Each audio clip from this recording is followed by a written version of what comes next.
Hey Mark, you ready for this game tonight? Yeah, I'm excited, man. Cupsy, what are you doing over there? Don't worry, boys. Was just on AztecSafety.com, took a fire extinguisher safety course. Paul, I'm putting out the fires from now on. Woo!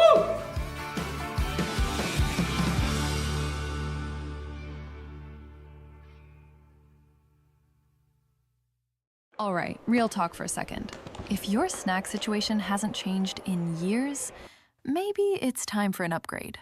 The Chocolate Lab makes legit chocolate that's worth paying attention to.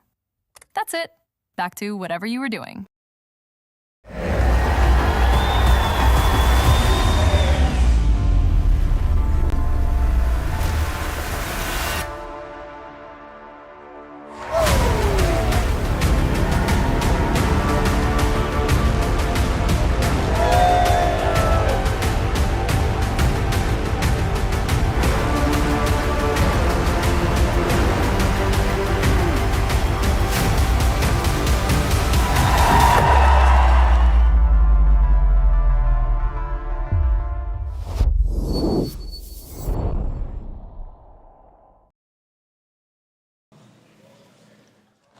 Hello, curling fans, and welcome to Martensville.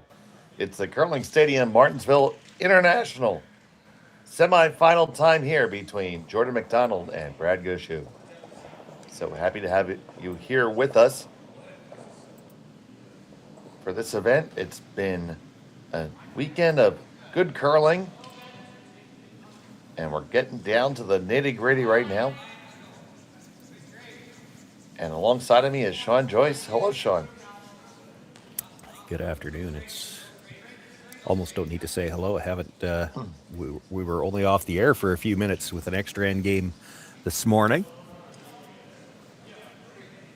We're a few minutes late getting started here just because they had to prep the ice, but should be a couple of good ones. Well, it was Connor's fault that it took so long. Connor Sims, our producer. And the fall guy. That was a decent show, The Fall Guy. You Way ever watch before my that? time. Way before my time. How the heck it isn't? If I remember it, you certainly should be able to. I don't even remember what I had for breakfast. Toast. No, that was lunch. That was a quick lunch after the extra end game. I managed to get a bagel real quick.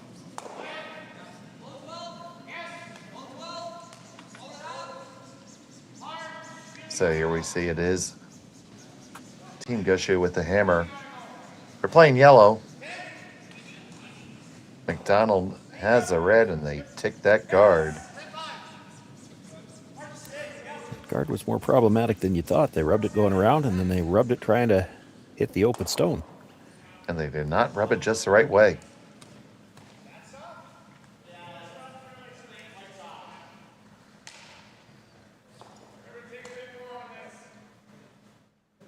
Brennan Botcher to look for the run back now and probably try to keep his shooter as a corner guard.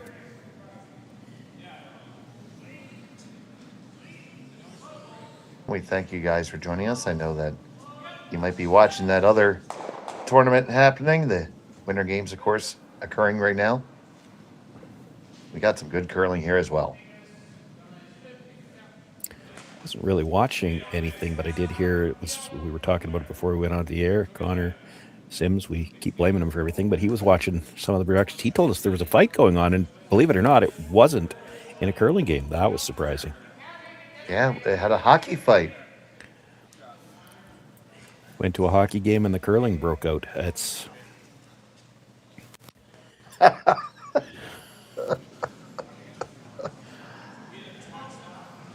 Oh, boy.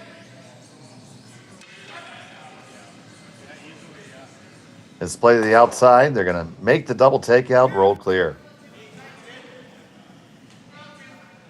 So leaves the extreme corner draw. Yeah, but as tough as these are, it's a short event. 10 teams were playing in a round robin. They only had 5 round robin draws, but we saw this shot a couple of times this weekend and saw it made, where they just had to hang it on the edge of the 12-foot.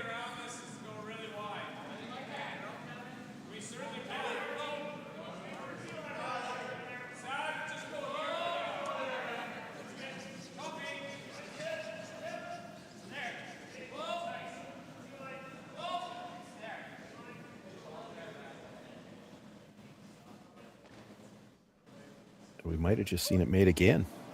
No, it just comes off. But still in play. It does look like there's just a sliver of daylight there.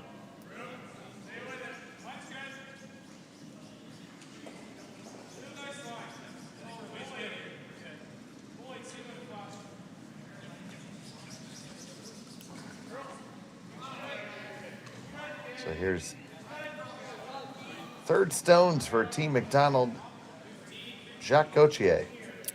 Late in the end, you might see McDonald go over there to try to get the force, but he doesn't want any part of that right now. You start playing over in the corner like that, it's a risk-free opportunity for Gushue to play some freezes and see if he can't set up a deuce. You want to keep him in the open side of the sheet right now.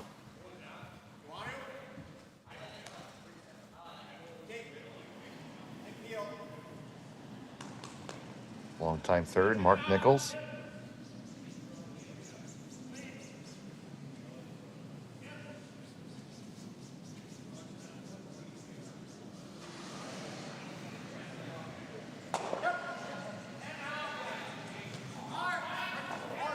And we have the pop and flop. Going to go back and forth for a few stones here, I would imagine. On National Gumdrop Day.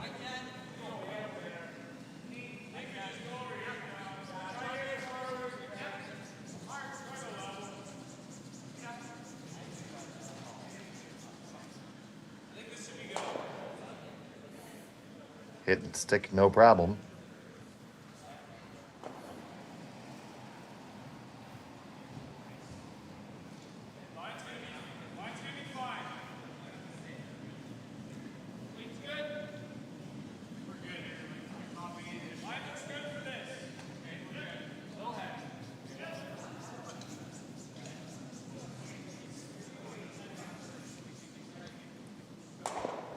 And back and forth we go.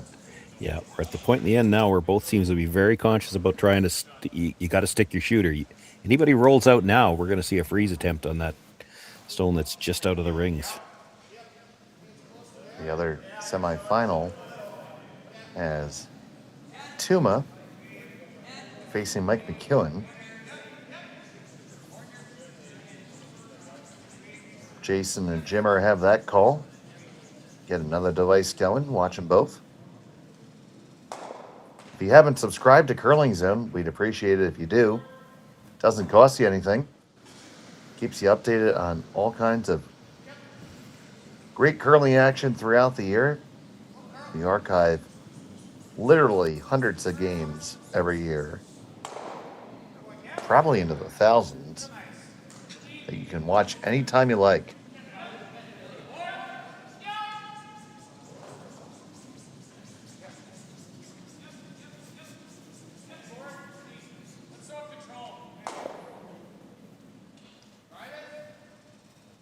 Well, it's worth giving it a go to roll over there, maybe get a piece behind that Yellowstone that's just out of the rings.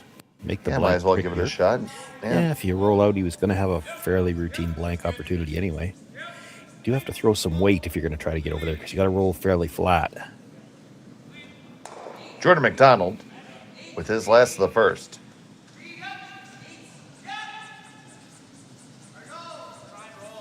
Him and Nicky on the hold. That's going to catch it really, really thin. And it's going to slide underneath.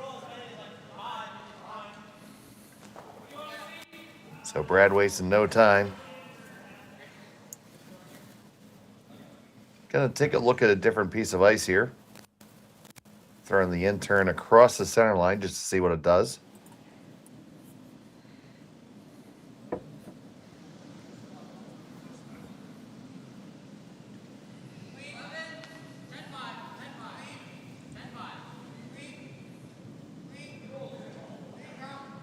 And through the rings it goes. Blank end goes in the books.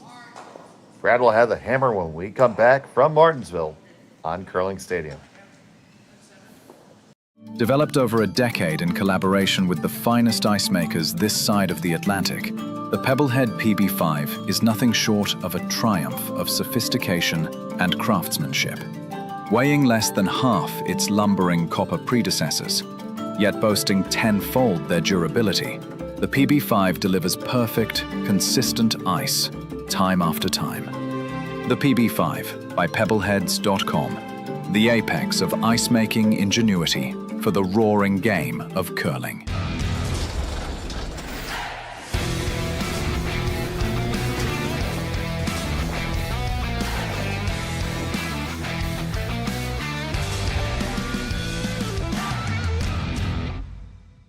Brett, come on, man. I know Aztec's #1 for online safety training, but we really should be out here practicing. I know, guys. I'll be right there. Just let me finish this course on gas detection. Wait. Do you smell that?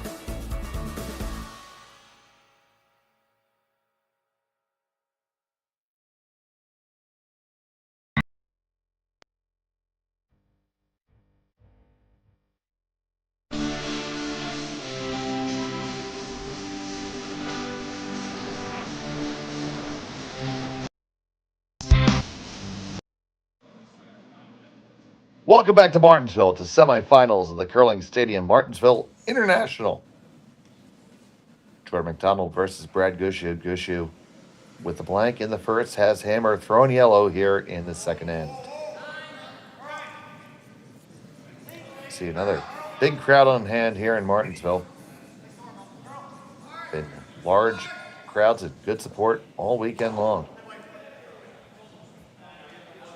Cameron Olson the lead for Jordon McDonald.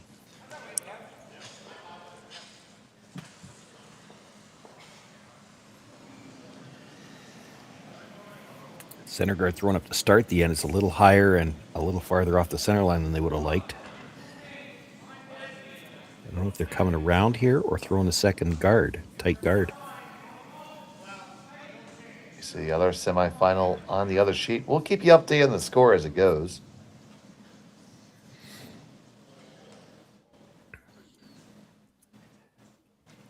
They're ending up with the tight guard.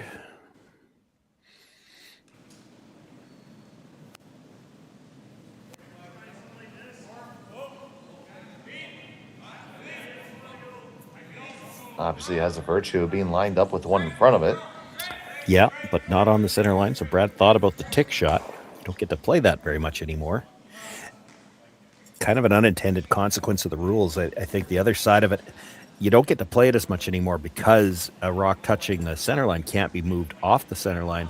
And because you don't get to play it as much anymore, when you do have this opportunity, they're not as practiced at it. So they won't always throw it. It gets missed a lot now when people try to play it. Yeah, you just don't play it as much anymore. It was getting to be fairly commonplace. And, of course, any shot that you throw a lot, you get better at it. So this is just the draw to the full 8. Out-turn draw is a shot that Jeff Walker throws a lot, and he's pretty good at it. So he's buried. Funny how that works. Yeah.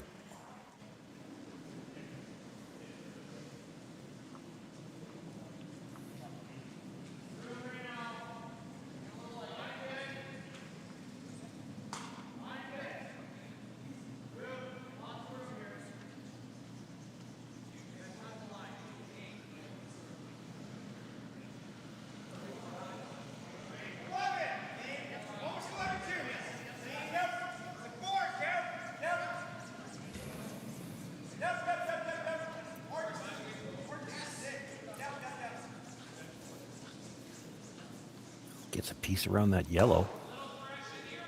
Still in some trouble here if you're McDonald. This is an opportunity. Brad makes the hit on that, rolls all the way behind the corner.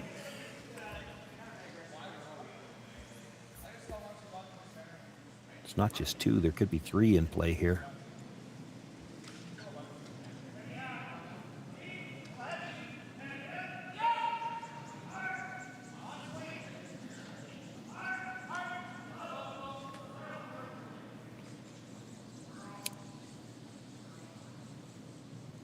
Even if you roll past the corner, as long as you stick it in the ring somewhere, it's going to roll too far. Pulls right on out. Another chance to get the corner freeze, though.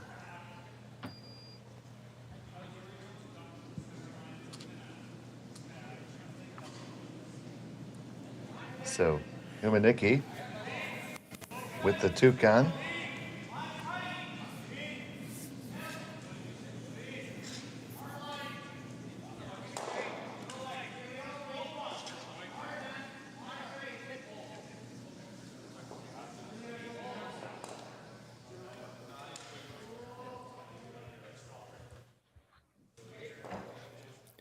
A little heavy on the first attempt, a little light this time.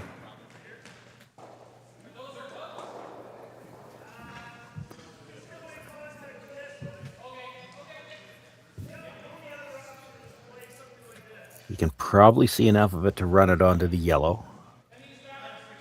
And that's probably, Brad's not too interested in playing the out-turn draw because you might just make a wider target for him to run it back on. Thought about the in-turn draw first. Good shot if you make it. You sure don't want to slide behind the tee line, though.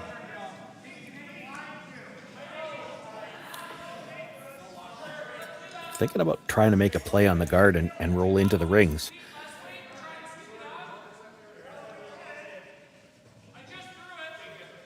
Could straight peel it, too.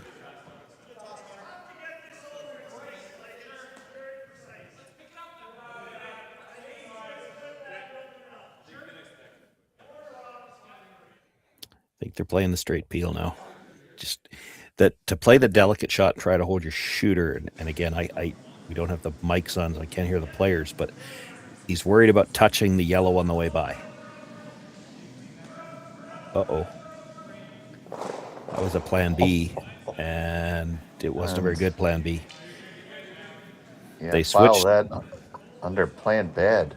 Yeah, once he was too thick and it looked like he was getting a piece, they were a piece of the yellow in the rings. They switched the brush, hoping to, I guess, hit it maybe closer to the nose. They actually rubbed the other guard, which redirected everything towards the yellow shot stone. And now McDonald suddenly has an opportunity here.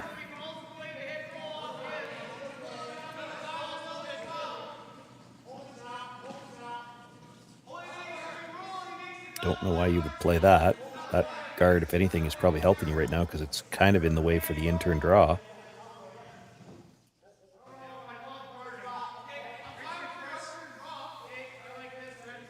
I'm seeing the out-turn draw to the forefoot, which is what he's looking at now, or the in-turn to the face of your own.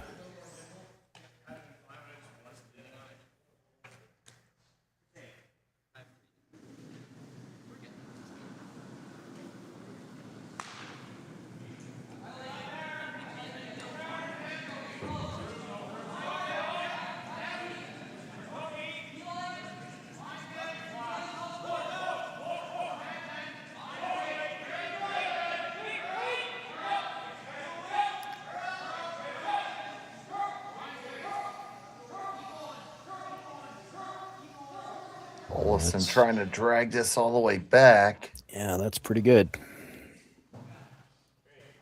All of a sudden, Brad Gushue, a bit of trouble here. Now, based on how much the last one moved, and it had some weight on it, the chase should be there. You just need to move this one out from behind cover, roll your shooter over behind the corner guard.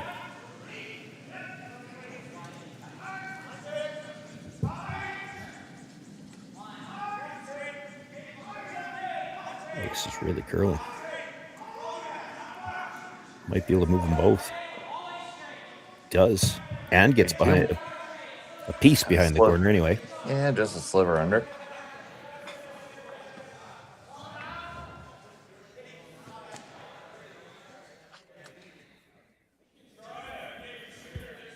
So McDonald's just going to take this out in line 3. Here's Gushue.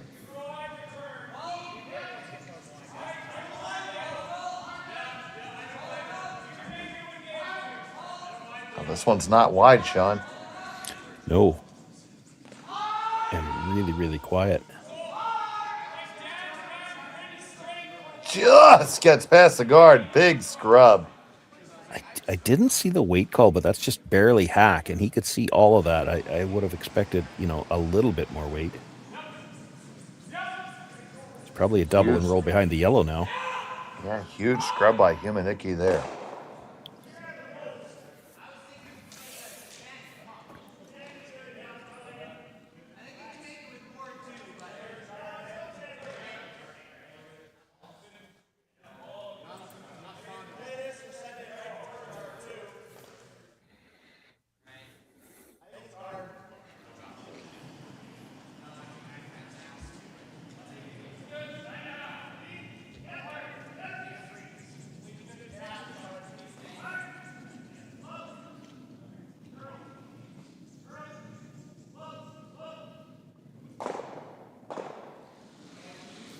And that makes that double and rolls undercover.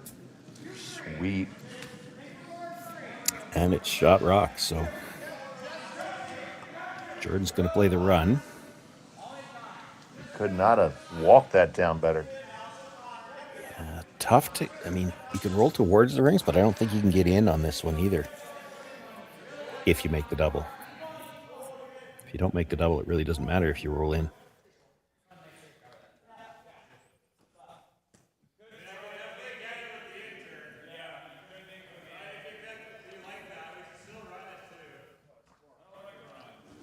Jordon McDonald with his first and the second.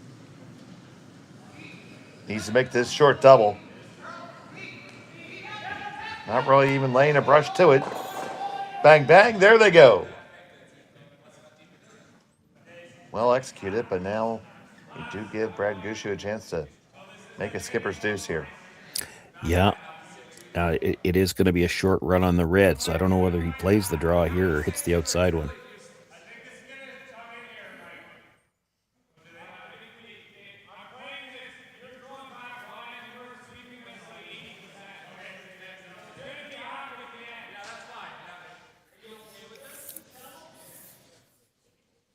Well, I think they're hitting the outside one, although he talked about both, and honestly, this is probably the broom for either shot.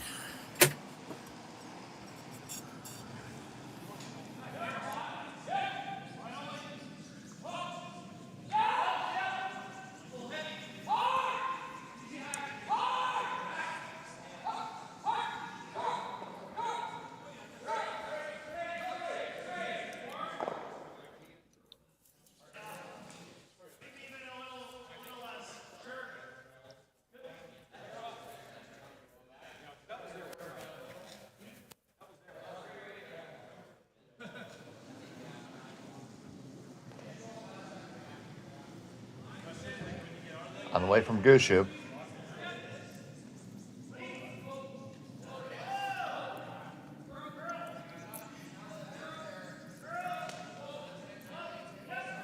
Wants to stick around, but he's not trying to roll towards the guards. He does stick around on the outside of the 12-foot. Well,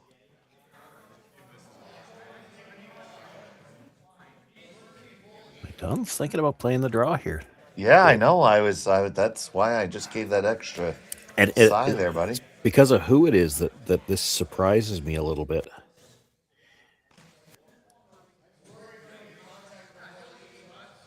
Who it is and who you're playing. Like, he even talked about trying to bring this deep to make sure that it's over buried on the long guard, but the problem is the deeper you put this, the more room there is to chase it, and it's Brad Gushue. He's only going to need to move it.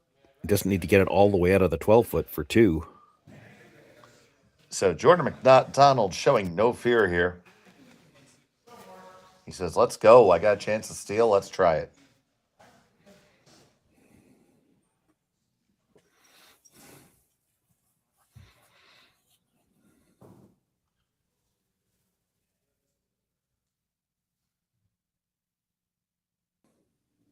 Big stone here. It's the same size as all the rest of them, actually.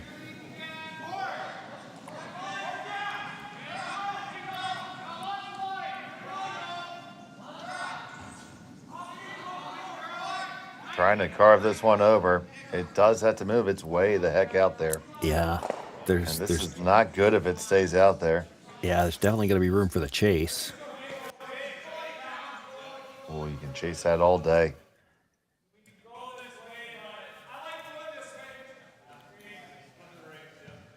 So that was a danger there, Sean. Yeah, and I mean, he was honestly, I don't think he was playing for the steal because he talked about back 8 before he called the shot, so he's trying to overbury it. That was all about trying for the force. The problem is you might have forced him to play a shot for 2, and if he makes it, I mean, you could have played the hit and the long roll to get to the same thing, and then you're not risking 2.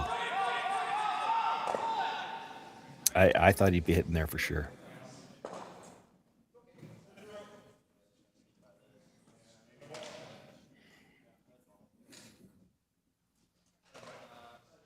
You hit and roll to the back of the 4-foot. This opportunity is never there. Final stone of the second end. And just needs a little tap back for a deuce. Definitely Nichols played it is by the on guard. this one pretty hard. It's got to get past side guard. Looks like they have room. Now they're going to carve it over. And Walker walks it right on over. And they will get there too. So Gushue gets 2. McDonald has a hammer when we come back.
Aztec Safety is #1 for online safety training. Aztec Safety is the proud sponsor of the Aztec Safety Challenge, the #1 event on the World Curling Tour.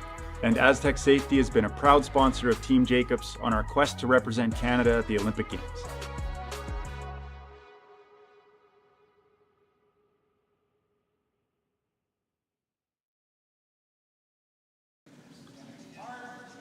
Welcome back to Martensville. Deuce for Brad Gushue there. In end number 2. And, well, Sean, we are talking during the break. Just a strategy error from McDonald. Well, yeah, and an error it's not the shot I would have expected him to play, and he could get the same thing out of the hit and roll. That is his strength. You play the hit and roll off that stone on the edge of the 12-foot, roll to the back 4-foot, and you're still getting the force. You're still in a steal position, and you didn't have to give up a shot for 2, which that's the part that surprises me about it more than anything else. You know, you flip the tables here. If it's Brad Gushue throwing there, it wouldn't have shocked me to see him play the draw. He plays those so well. It's just, given who it is, it just didn't seem consistent with the way he plays most of the rest of the game.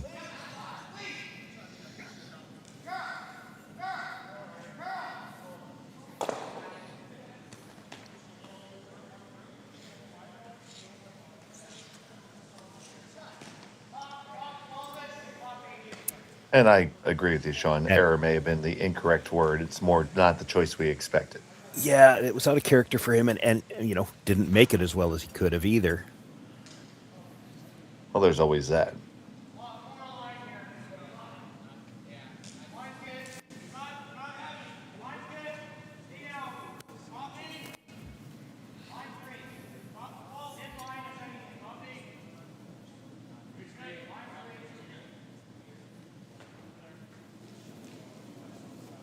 This draw is going to make it undercover. Overbury by a couple Scotias. Overberry's always fine when you're coming around a corner guard like that. It's your own corner guard. If you force the team without last rock to play it from the wide side, the worst you're going to have is the same shot. That's why you can see Brad would like to play it from the center line side. He's got more good options off this side if they don't get exactly what they're looking for. He is going to give it a go.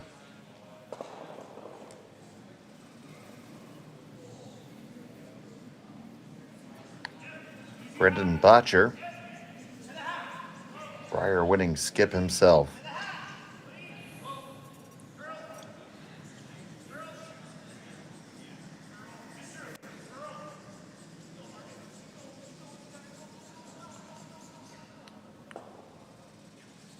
He just took it.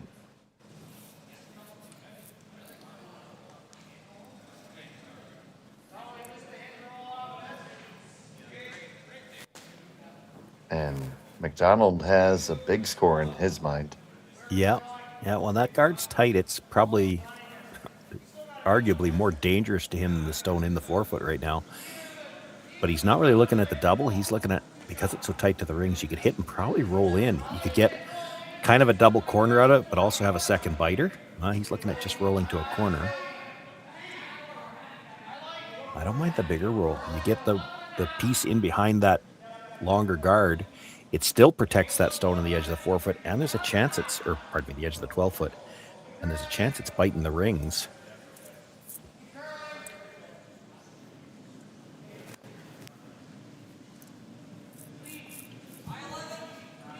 Yeah, that's a shot that comes to mind for me. Well, if it's biting too, it's not like Gushue's likely to ignore two stones in the rings. He's going to have to address one of them, and then the stone in the center stays open. You see that hit, and it does hang on and spin up. They lie 1-2 out there. Might have left him enough to make the double. You probably have to try it.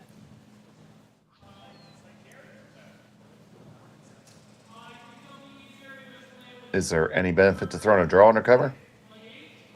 No, because anything under cover's on the corner, and that plays into McDonald's hands. He would love to have a chase game around the corner right now with last rock.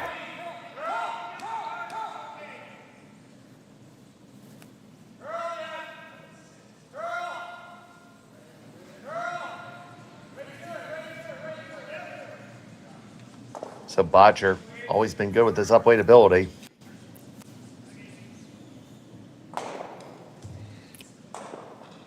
Oh, how they got... Not so good at that one. That one wasn't so super, no. I threw the kibosh on him there. Sorry, Brendan. Yeah, your choices now are you could guard that for a while and hope they miss the run because they are going to play it. Or you play to the open side, give them that double, and then try to hold your deuce. And they've elected to split the house. The double still has to be made. I mean, they're fairly close together. If you're going to make the double, you're probably losing the shooter.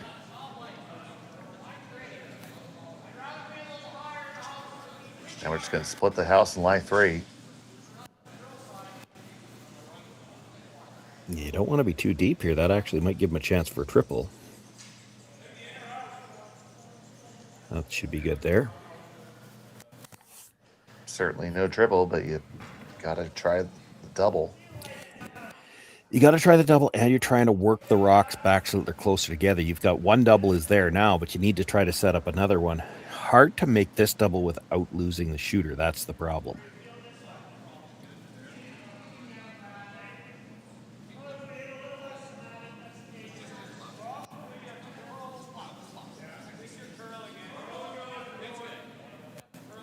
So as the rushers switch sides, I guess this is going to be an out turn.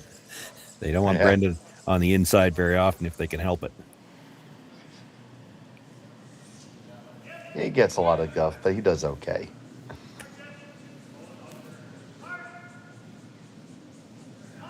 But when you have one sweeper that's a little stronger than the other, you want to take advantage of that whenever you can. Now, can they get this one underneath? They did accomplish their goal. They made the double and got them a lot closer. That was really good.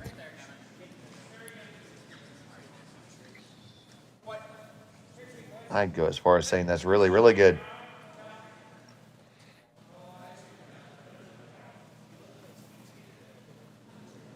Chacotier trying to increase the separation factor here.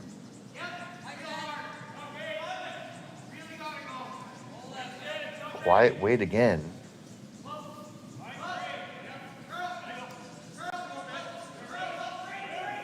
Ooh, that was no. An attempt at a plan B to feather Tick, and I don't know that they needed a sweep to do that.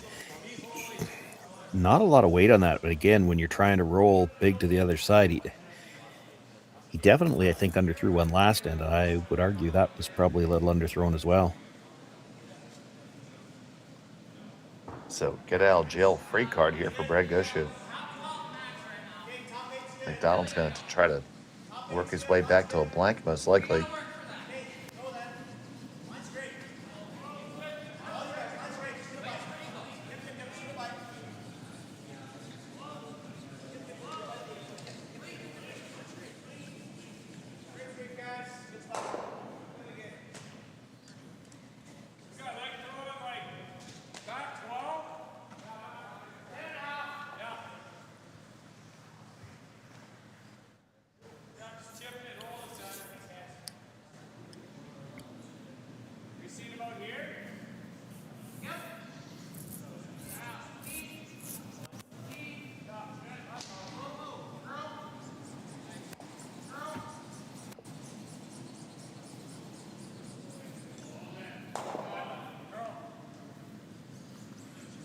Hitting stick right there.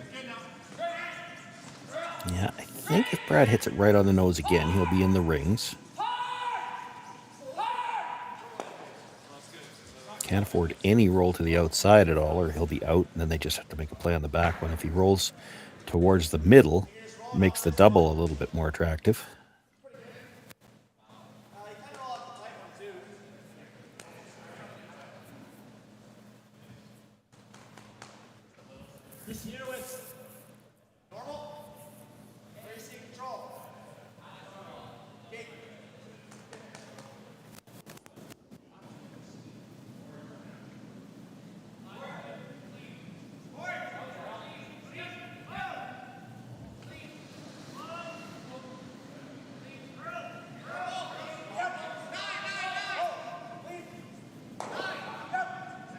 They make that hit and stick there on the outside. So now if you're hitting this one, if you're McDonald, I think you're playing the double. To roll in front doesn't do you any good anymore. It's too late in the end. So they're lining up the slash double.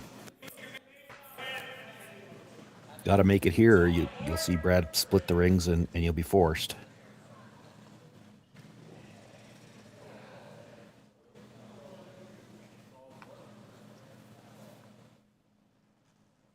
Over in our other game, it's Mike McEwen with a 2-0 lead over Tuma.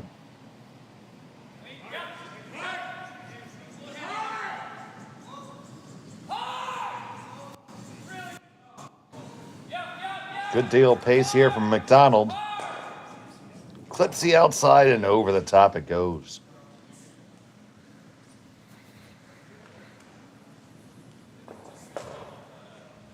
So just a big split here? Yeah, just anywhere on the other side. I don't even think you're too worried about leave it a double, because to play that, to try the double and roll out and risk not getting the second stone, that's a steal. So I don't think they're going to do that.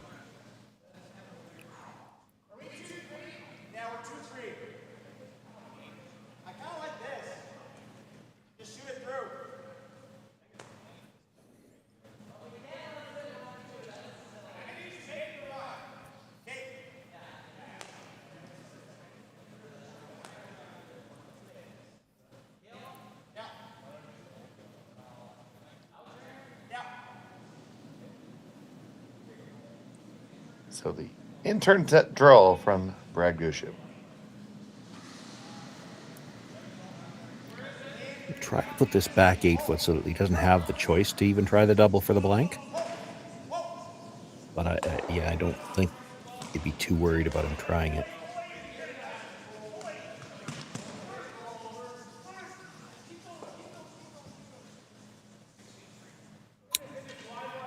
That's going to be just fine.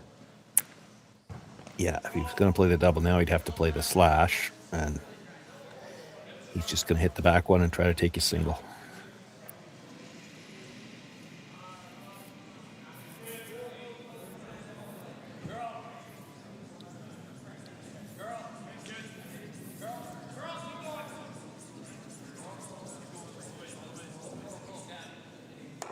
McDonald facing 2 here, just needs to hit and stick for his single.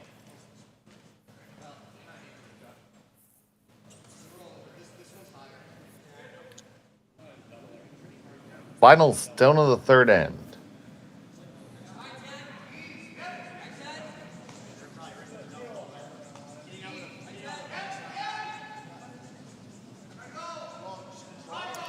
Pretty hard on the brush to hold it here. Gotta hang around. And you do. You get your 1. Cut the deficit in half.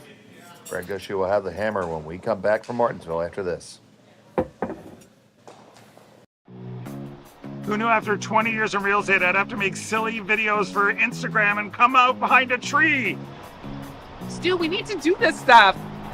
Why can't I just door knock into open houses like I did in the old days? That doesn't work anymore. Okay, so it's because I'm sitting here behind a tree. Come use us for real estate.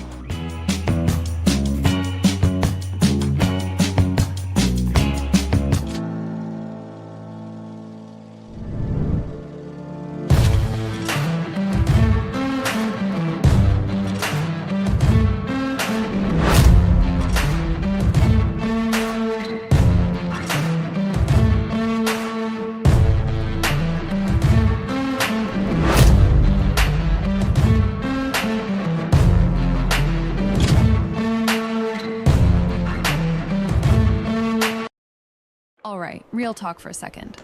If your snack situation hasn't changed in years, maybe it's time for an upgrade. The Chocolate Lab makes legit chocolate that's worth paying attention to. That's it. Back to whatever you were doing.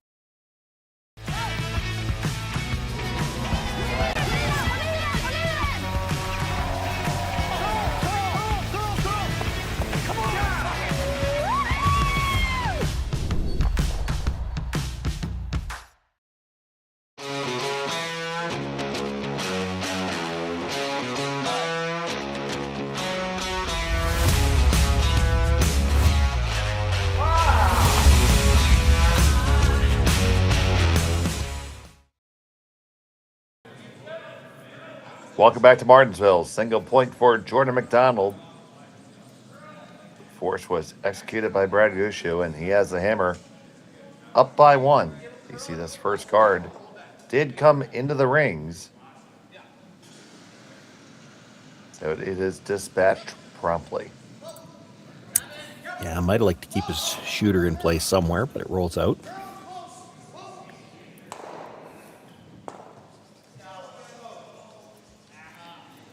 So Cameron Olson will try and do a little bit better.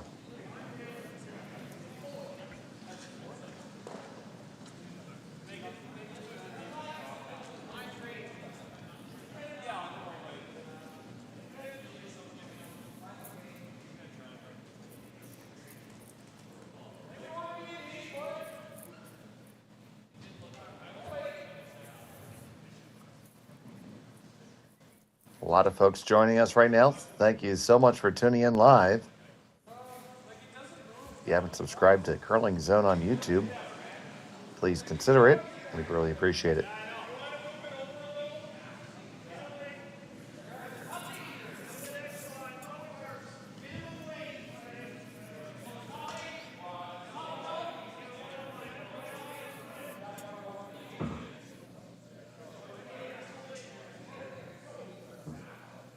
Jeff Walker looking for the come around. This is not coming up enough.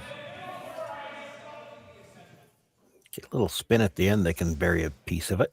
Now, Edge on edge. Yeah, he's got probably a quarter underneath.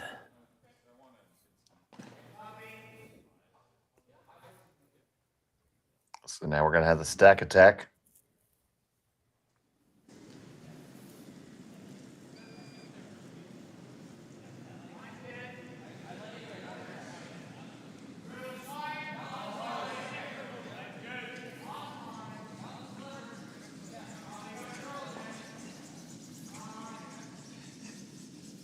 This one is a touch heavy and wide. Yeah, he would like to get to the inside here.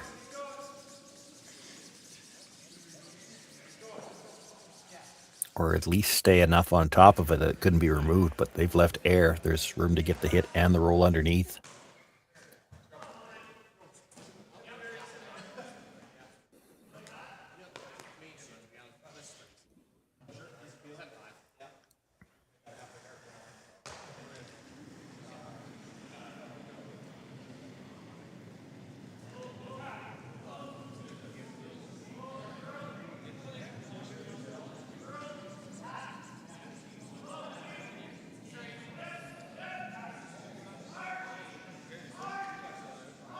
Gets past the guard, gonna make that hit and roll.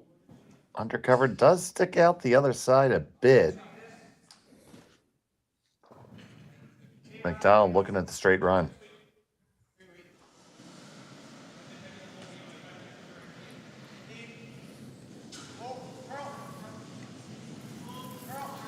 Humanicki fires.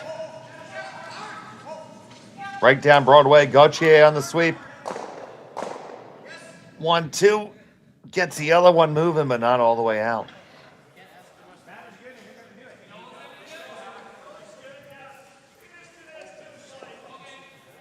Yeah, I'm thinking the same thing as Brad. There's an argument now to be made to roll away from that guard. Kind of split the rings. Yes, it's a short roll on the one that's left at the side of the forefoot to get buried, but there'll be a lot of separation between the guard, the rock, and the rings, and they've already shown they're pretty good at the chase.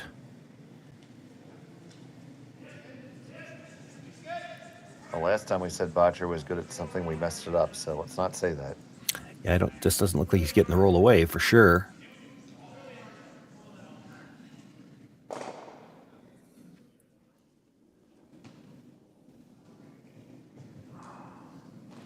We're 2 for 2, buddy.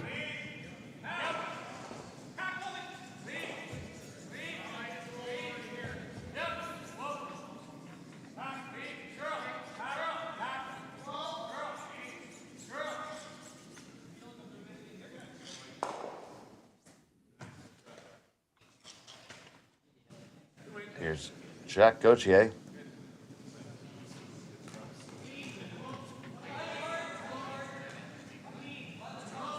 Joined Team McDonald this year.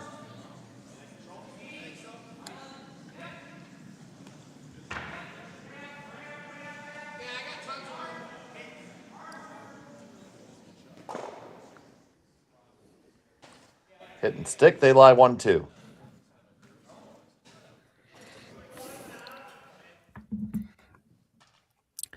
Double would be thin, so they're just going to look to hit and roll on top.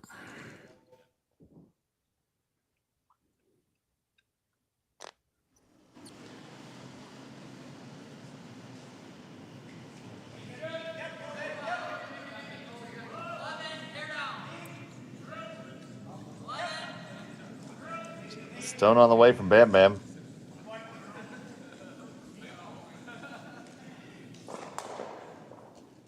Oh, catches it thin and didn't get anything.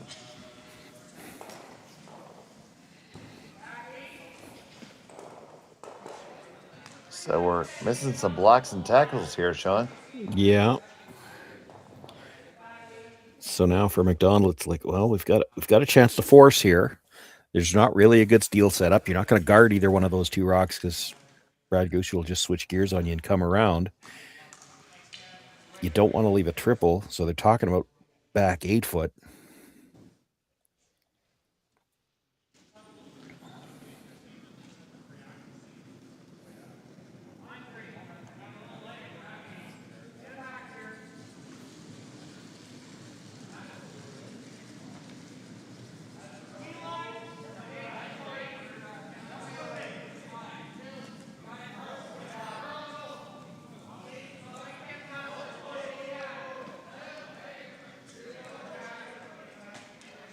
Olsen, Humanicki giving a couple little strokes there.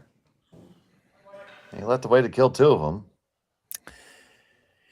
Yeah, but if you have to roll to the outside to make the double, that's not as advantageous because you need to find a way to set up two doubles, and it's got to be this shot and the next one. So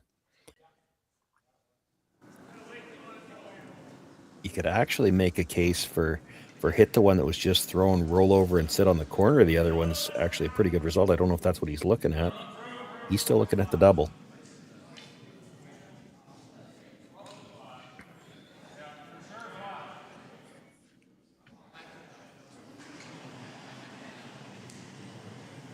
So looking to take out two red stones here with one yellow. Walker on the sweep. 1 and 2, there they go. Spins on up. Gonna be second shot.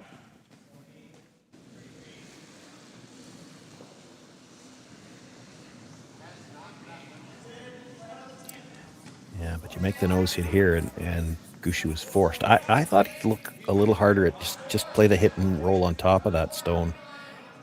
Because you get cornered on it, I think you'd have still been shot rock. Then maybe McDonald blasts it, rolls out, makes a shot for you, and you get back to a blank. Right now, knowing that you're going to be forced, I don't even see where he could try to play something to try to set up a deuce. Short of trying to come around that stone in the 8-foot, I guess. It's tough to be shot rock and be buried.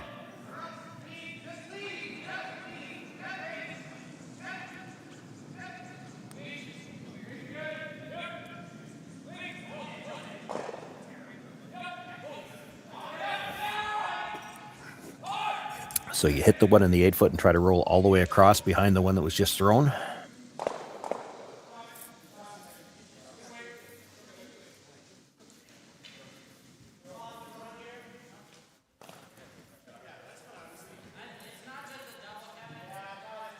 You can play pretty aggressively for this roll, too.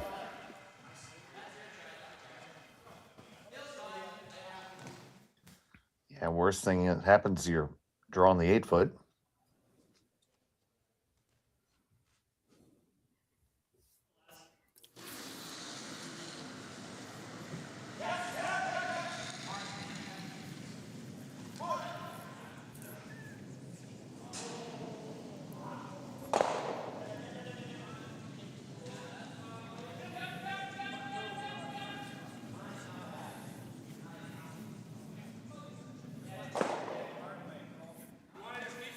And they'll spill it.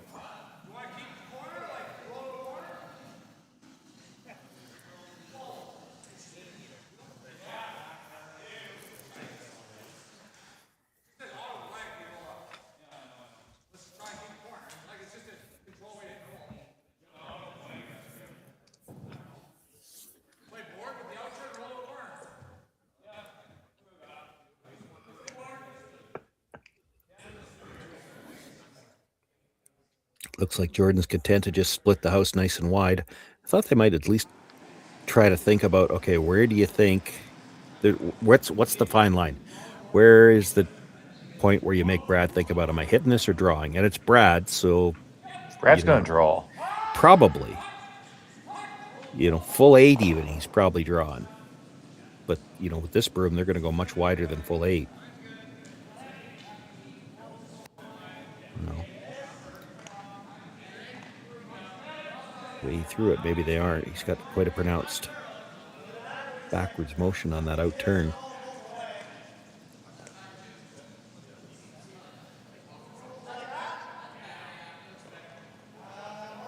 And there you go. It's even up there.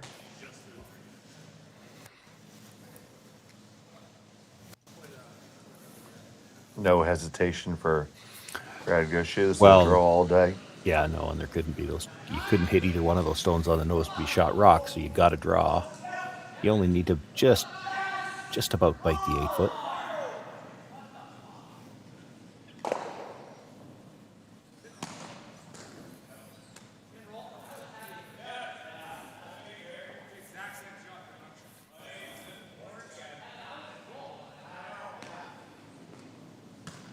Facing two's final stone of the fourth for Brad Gushue.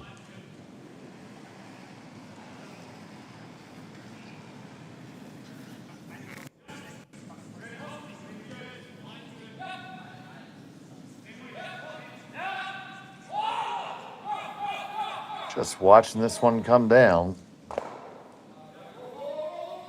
And that's going to be just fine. Put one yellow on the board. 3-1 after 4. We'll be back from Martensville in just a moment.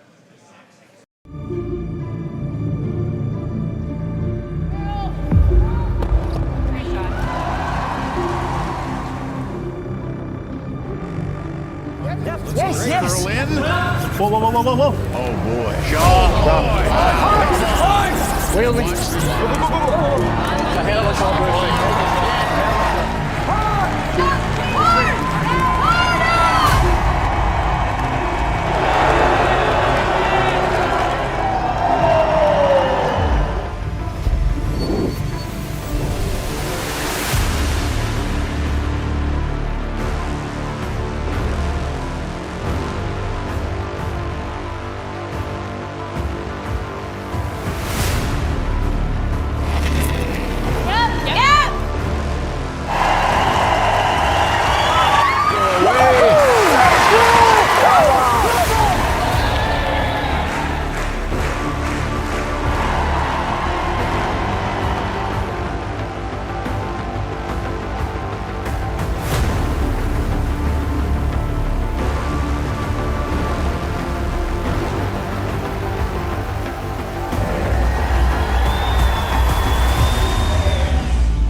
Welcome back to Martensville. It's the Curling Stadium, Martensville International Bonspiel.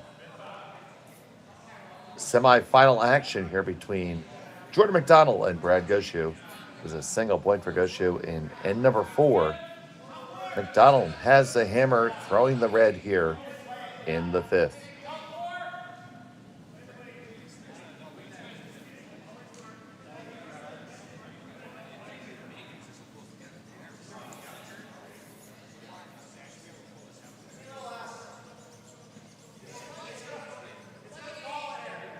Second, we'll try to get you an update on the other game that we have right now.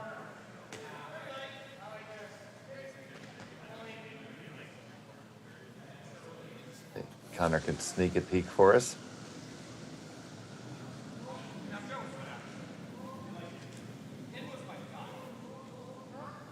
Yeah, right there it is, all the way over there. And Mike McEwen has yellow. And So it's with 2 the to lead 1. and the hammer, as they play in 4 over there.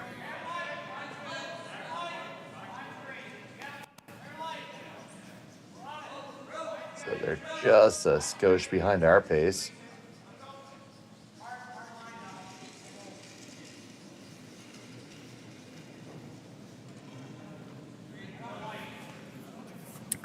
Looking for the freeze there. Didn't quite get down to the face of it. Brad's thinking about throwing the guard. Which, you know, if that one's dead frozen, I don't think he's playing the guard here. And we talked a lot last game about strategy and timing and when you make your move. So you're trailing by 2. What is your move and what's your end plan going forward, looking at the hammers and such? Well, I mean, you're down by 2. If you're McDonald, this is still the 5th. I think at this point in the game, you got to be trying to get 2 when you can get it. Get back to even and then worry about odd versus even end. Now, you know, there are some teams that would still try to hold on to the hammer into the even end. The ice and rock conditions here probably, I think, should factor into that a bit. The deuces haven't been as easy to come by here this weekend. So you're saying if you see a chance to score 2, take it. You better take it, yeah.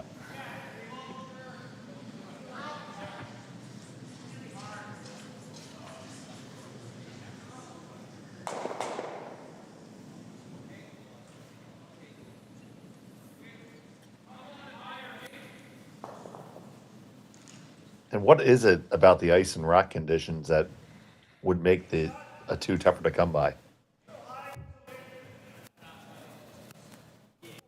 And we've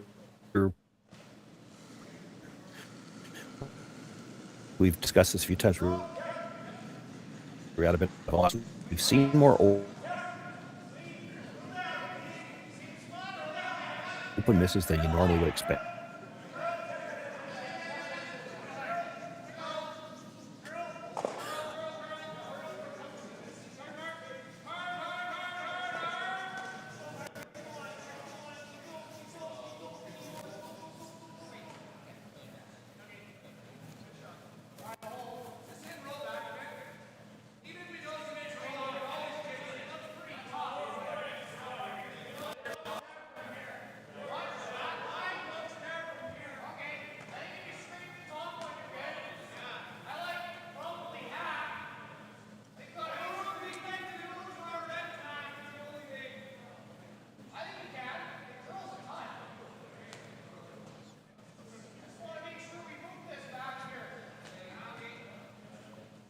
So we see Shotstone.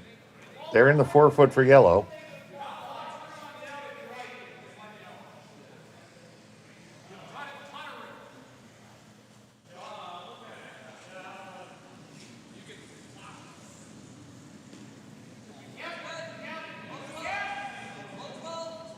And Sean, it looks like they're looking for the little run back here.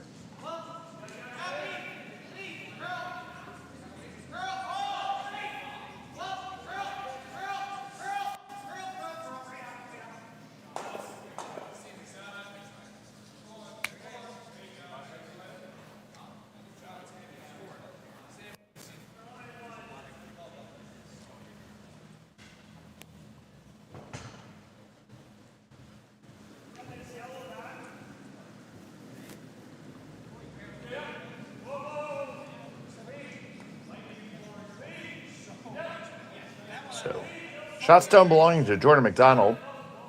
Second rock, Brad Gushue. And Gushue sees McDonald with a little bit of stuff cooking here. Trying to make something happen.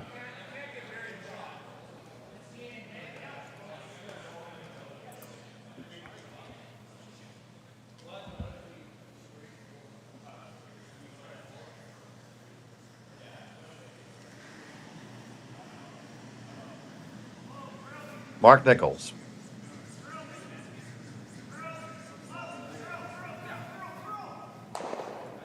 Runs it back and runs it right on by. You would have bet there wasn't a hole through there to not hit something else. And welcome back, Sean. Yeah, I got dropped out of there. I didn't even realize I was gone for a second.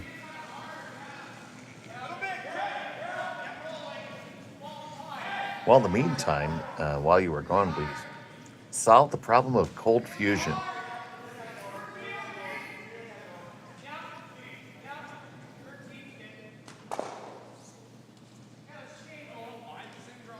So it looks like McDonald's just looking to rattle these around a little bit.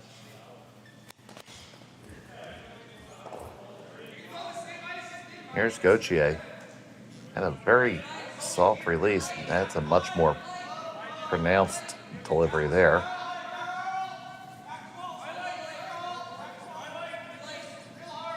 So much so that they needed to curl. I'm not convinced that they did. I guess it depends on which way you were playing that. It worked out okay because I think they lined up the two reds to go towards the yellow. Now, if you hit it on the center line side, it might drag past.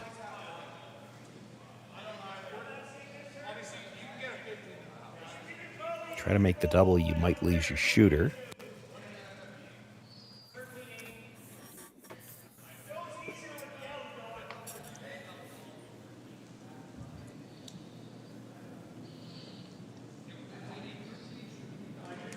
chance that this goes onto the back yellow, too, if you hit it wrong.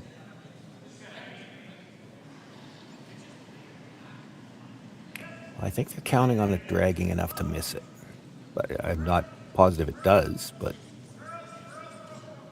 So the shot from Nichols, back fourth and onto the back yellow, and you're going to lose all of them now. Yeah, it did not drag enough to go by it, so Donald's got his chance to split the rings anyway. Now it is a short run on the yellow-red at the top. As we mentioned earlier, you see your chance, you take it. To my eyes, Sean, it didn't look like that shot ever went the way you wanted it to. Well, if you make the double and hold your shooter in behind cover, like, you're not worried about losing the back one, but just a little full maybe, or with that weight, it just didn't come up like they thought it might. They weren't looking for a lot of curl, but they were looking for some. So Gauthier looking to split the rings.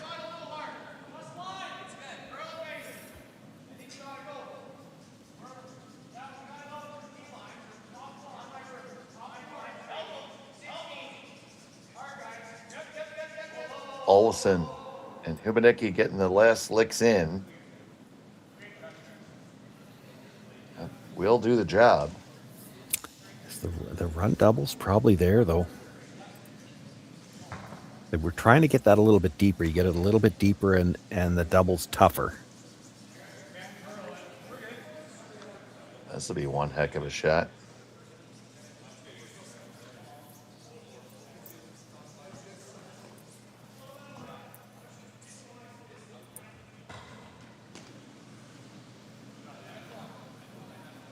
So you're gonna take your Yellowstone, hit your own, and then use that to make the double takeout.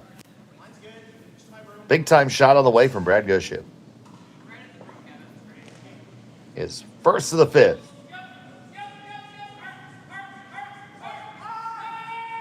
Nichols there to hold it. Push it back, run it over. Does it get all the way across? It's going to come really close, but not able to make that double. Well, and I think the red still shot rock. Does appear to be.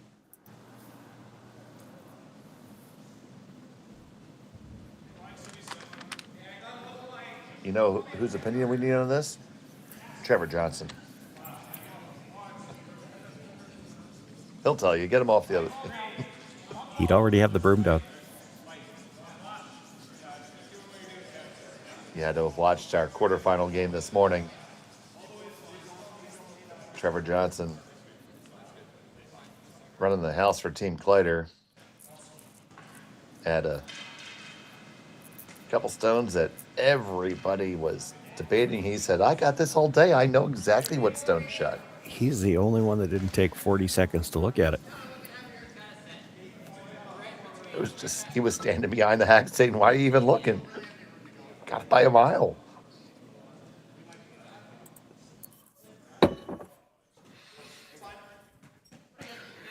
So if you are shot, you just draw under, right? Well, there's still a case to be made for hitting that yellow and rolling across, because you draw under, you might leave so you play off the yellow to play into the one that you're about to throw, and it might catch the other one as well.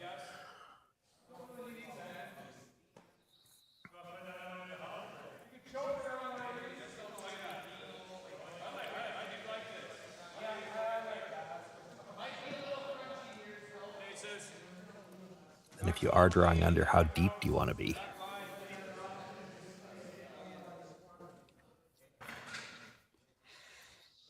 Brad will follow it down, sit on top of it, and that'll eliminate the stone in the 12 foot. You'll have to throw another draw to get your deuce. Right.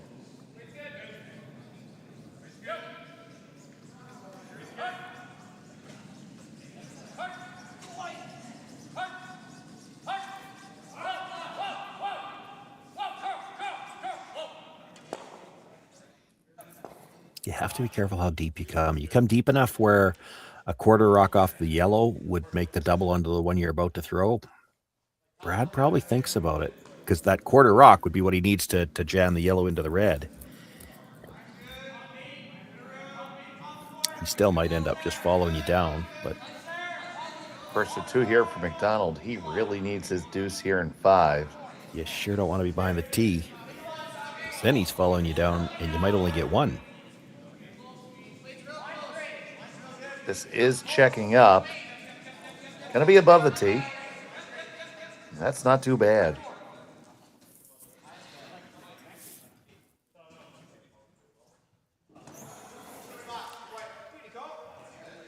Yeah, the double's probably there if he wants to go after it, because it is thin enough. Like, it's a quarter rock will make it. But there's a lot of room between the yellow and the red. Yeah, certainly carries a lot of risk. I'm thinking Brad's going to follow it down and try to throw a good one. Yeah, well, I would have thought so too, but he's willing to take a look at it for sure. Like,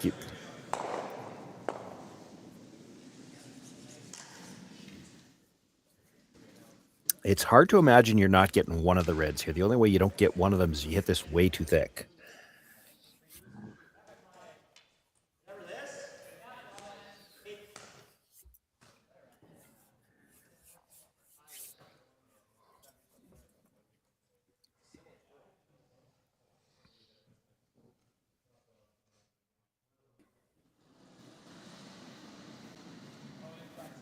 So, a quarter of a stone will do it.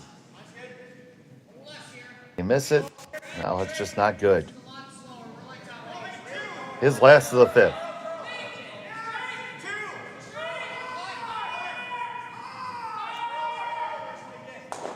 One, two across the way. No, you don't move it far enough. And it's going to be a open draw for 2 for Jordon McDonald. See if we can take another look at that.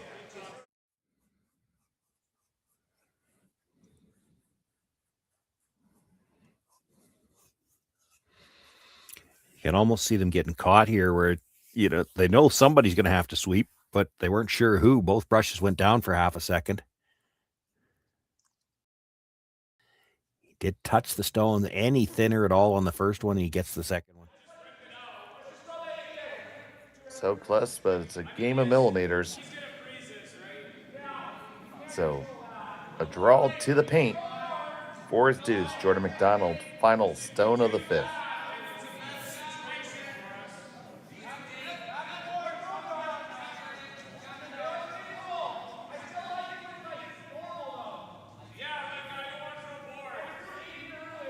He's got it, no problem. Put that 2 on the board. We're all tied up. Heading into the 6th end, we got a great one in Martensville. Stay tuned. We'll be right back.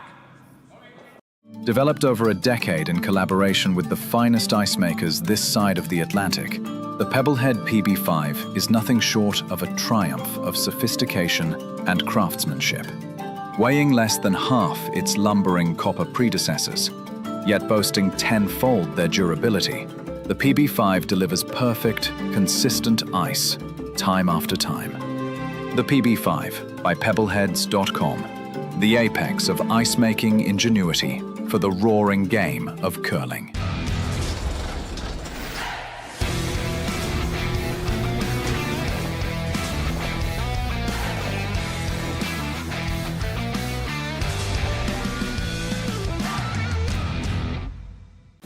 Brett, come on, man. I know Aztec's #1 for online safety training, but we really should be out here practicing. I know, guys. I'll be right there. Just let me finish this course on gas detection. Wait. Do you smell that?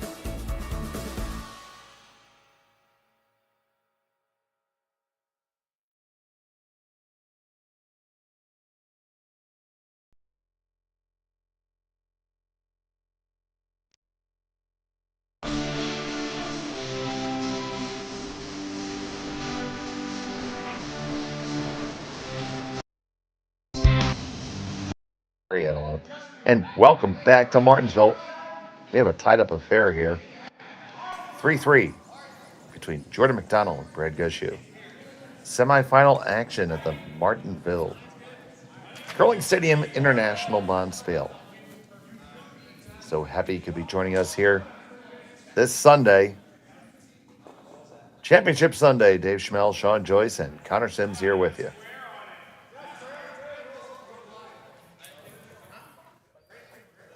So now we get to talk about the even odd end stuff. Yeah, true. Brad's got last rock and the even end of a tie game. You saw him throw the corner guard already. And this is not just him. This is with a lot of these top teams. You get into this situation and they're a little bit more inclined to play aggressively in the even end. If you can get your deuce, you're in great shape. If you have to take a single, you've still got the lead. Going into 7, you're going to try to force. You have a hammer again in 8. You know you got 2 hammers to 1, essentially. This one looks really heavy off the hand of Olofsson, and it is wide.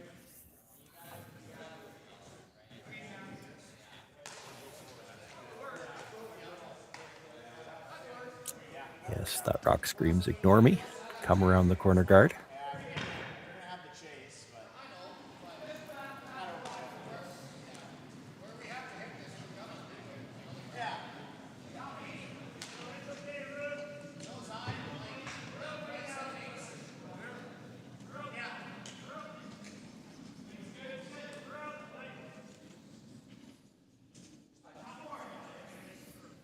Second stone from Jeff Walker,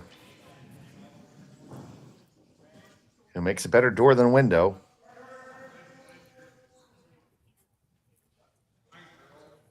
Gets 3/4 under.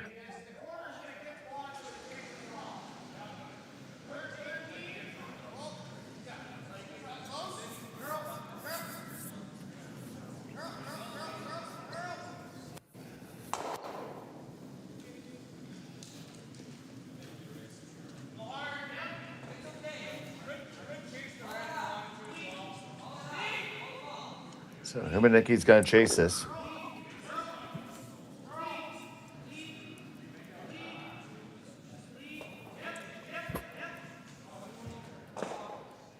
And that was executed quite well.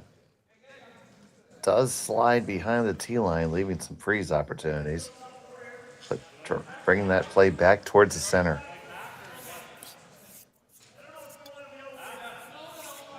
Yeah, it doesn't really need to be all the way down to the freeze either. That's why you see Brad looking at the top 4 foot.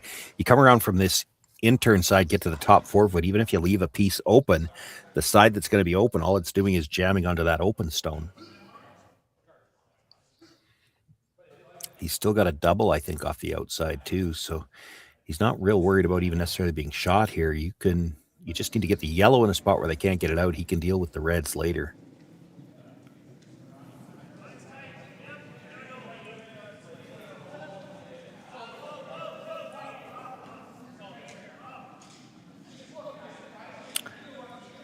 This is not anywhere in the playbook.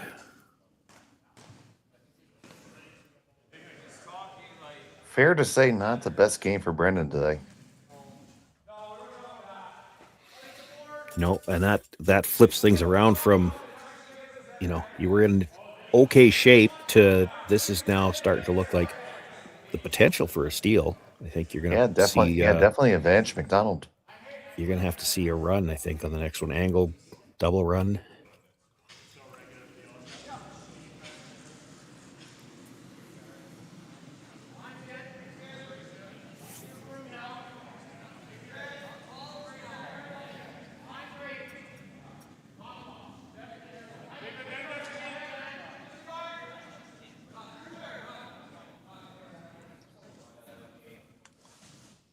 Do need this one to get there. Well, they're going to play the guard now.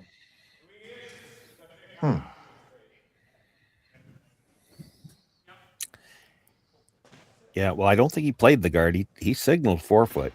No, he ended up with it, yeah. Yeah. I mean, it certainly closes off the house. It changes the shot here because you got a chance to get one in front of the tee line still for shot rock.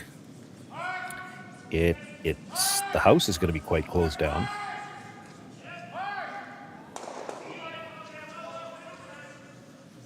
I don't see a huge score for either team. It's just which one is it going to be. This one is a bit heavy. Yeah, 2 rocks in a row come light, so this one's heavy. And that says freeze all day. Yeah, You make the freeze, and it's looking like a very potential steal. Something will have to get blasted. So key shot of the end and possibly the game here for Gushue. Talking with the front end, trying to figure out the speed. And it's on the way.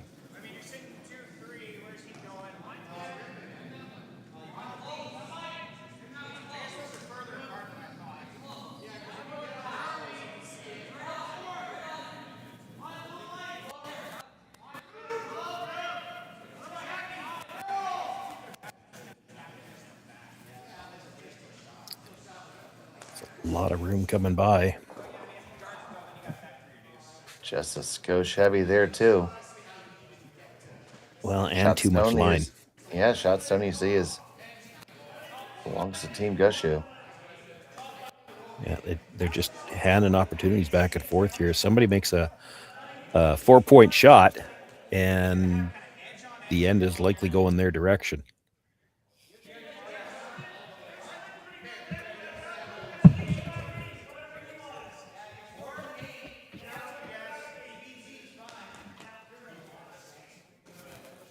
Thought he might actually throw a little more weight than this. He doesn't need to. He doesn't need to kill the red stone, but he definitely needs to make sure they get the roll in, and they're just talking about back 8-foot weight here. So Nichols with a touch shot here.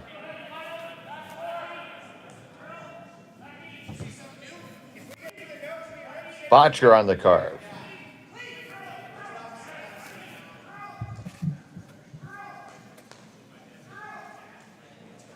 Can he get it moving far enough? Don't think he can, Sean. Well,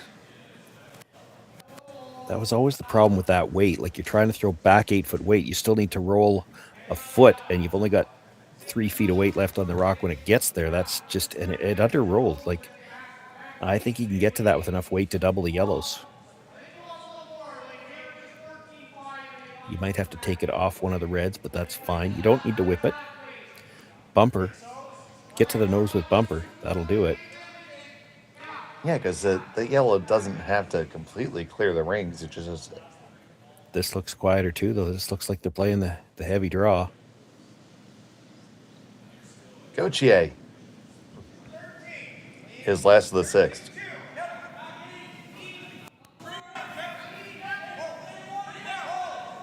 Better line early if they get it by. Olsen with his head down all day here. Got to get by the top guard. Got to get by. You squeeze it by. Yes. I don't know if he's got enough weight. Tap it. Roll it over. I think your shot. Nothing else here in a great spot. That is shot stone for red. Thank you, Brad, for tapping on it. We appreciate that.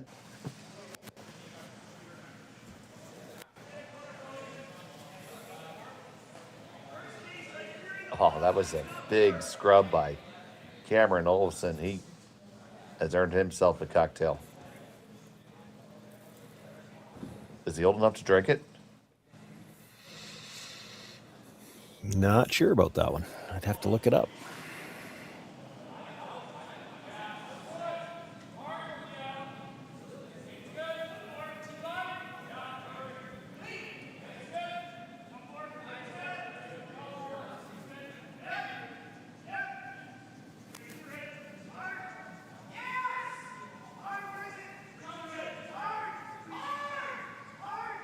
This one has to go.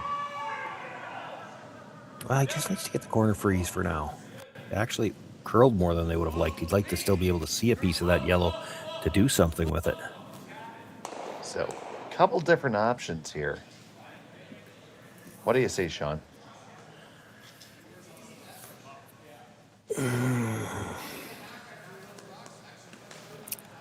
Could blast the yellows, for sure, you could. Probably losing one red when you do that. What about the out-turn tap on your own red? I don't love that. You're already shot. The tap could put it behind the T line, and I don't think you want to move that back yellow right now.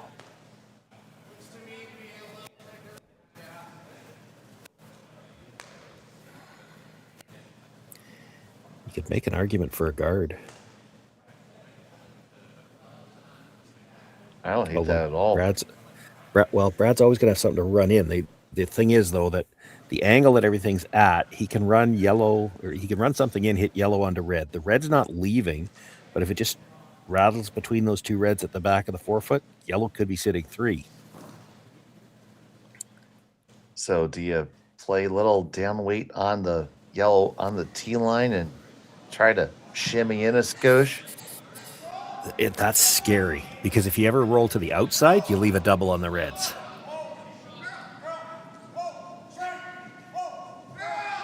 Yumaniki McDonald making the case for the guard. Now all 4 players are going to speak about this one. Definitely warranted. Key spot in the game. Yeah.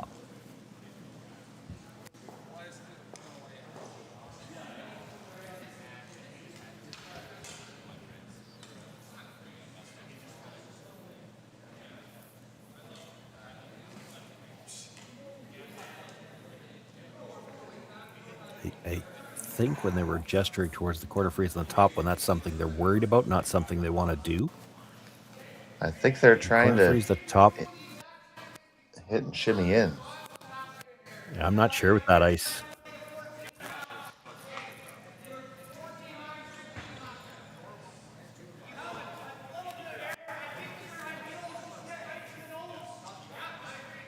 Yeah, I'm not at all certain what they're playing here.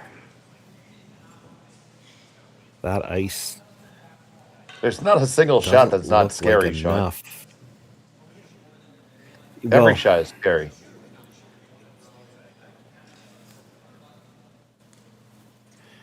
I'm not too scared of the guard. Like he's playing a hit. Quiet hit, but a hit. Yep, Jordon McDonald with about bumper weight. Well, you roll to the outside here, you could give up 4. Olsen, Yumaniki back and forth. They must like it. Pass the guard. It's got to come up a little bit more. Got to come up more. Got to come up more.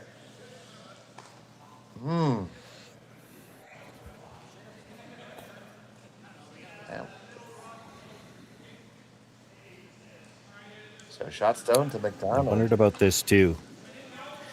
So Brad's thinking hit the outside of the 2 reds that were right beside each other. You hit the outside of it. It clips the other red, so both guards are going to be gone, and it's going to come back into the forefoot somewhere. Yeah. And if it comes onto the yellow at the top of the 4, you could end up sitting 2 out of this.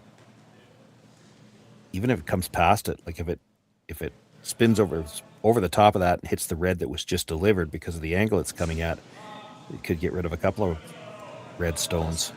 This is what he wanted to throw. The broom went down instantly. Ooh. This one is way the heck outside. He's on the wrong side of it. It's got a long, long way to go. That's not going to help.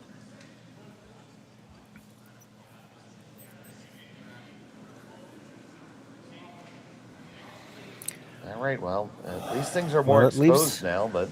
Yeah, it leaves the yellow onto the red.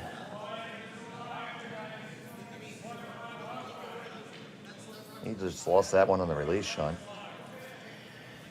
Yeah, I was surprised to see him play it from that side, to be honest. You're asking for a rock to curl. You didn't really need to. You could have played the in-turn. Put the broom on the edge of the rock. That's where you wanted to hit it anyway.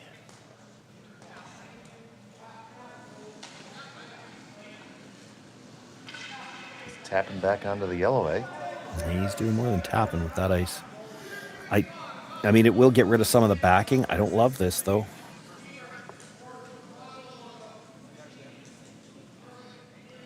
You see where Gushue is lining it up. You make it good, there's going to be difficult for Brad to score. You make it wrong, there's a big number in play.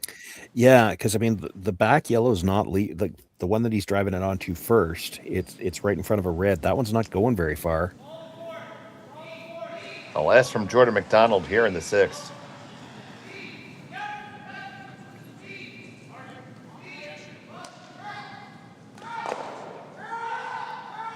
Tim and Nikki on the car. Got to tick it over, and they lie 1-2. They got what they wanted. Yeah, and I think the angle is still such that the yellow-red, he's not going to get both of them. Brad might actually have to concede one here.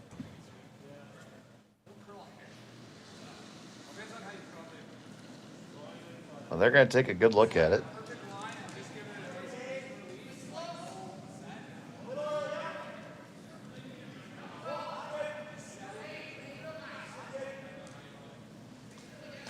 You can play the yellow at the top of the forefoot onto the red. That's second shot, but I don't think it's touching the other one at all. Even if it does, it's going into the yellow at the side.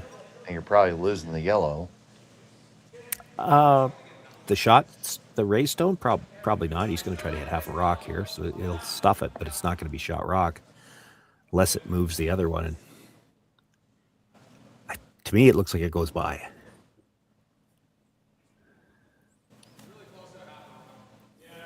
So facing two, probably looking to just cut down the damage.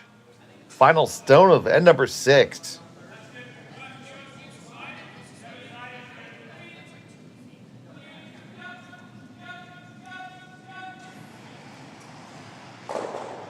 Clips it and does give up the steal of 1.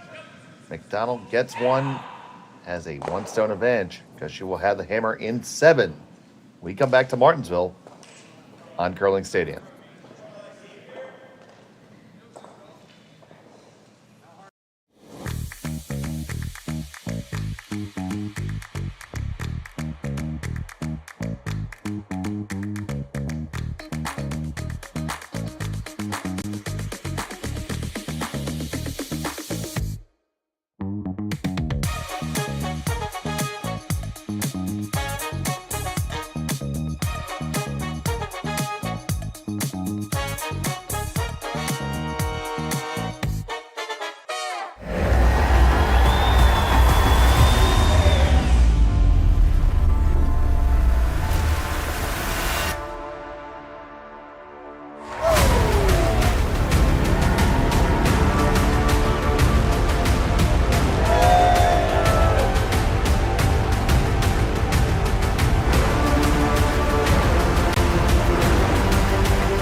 Aztec Safety is #1 for online safety training. Aztec Safety is the proud sponsor of the Aztec Safety Challenge, the #1 event on the World Curling Tour. And Aztec Safety has been a proud sponsor of Team Jacobs on our quest to represent Canada at the Olympic Games.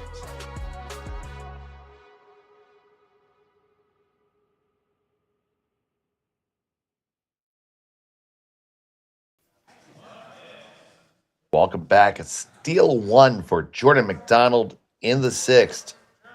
Because she will have the hammer here in 7. Throwing the Yellowstones to semifinals in Martensville, the Curling Stadium International. Thank you so much for joining us on this beautiful Sunday. We've had no shortage of good curling this weekend. And it's continuing now, and we got 2 more ends to decide a winner.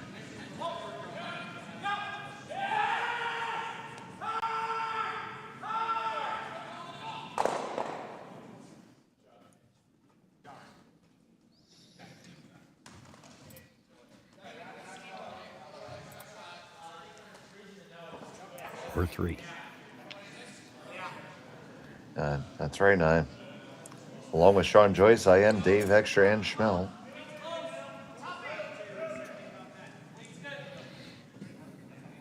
Our producer is Connor Sims.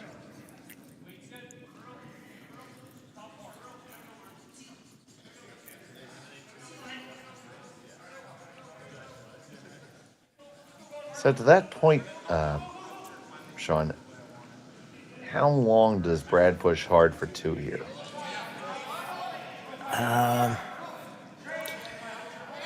Well, generally speaking, I would say probably not long. He might like to have last rock in the extra end, but this goes back to what we were talking about earlier, where this weekend the deuces haven't been as easy to come by. If you can get the deuce here, you might be more comfortable having the lead.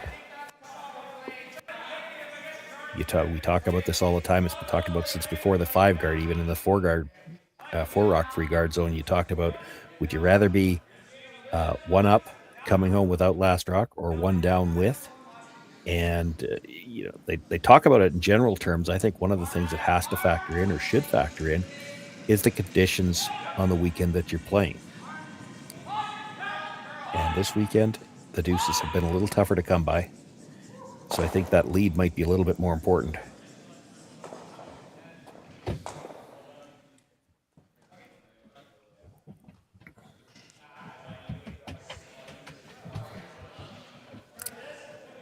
Bit of a bad break there, because not only did they not make the shot they were intending when they touched the corner guard, they still left that stone in the rings partly covered.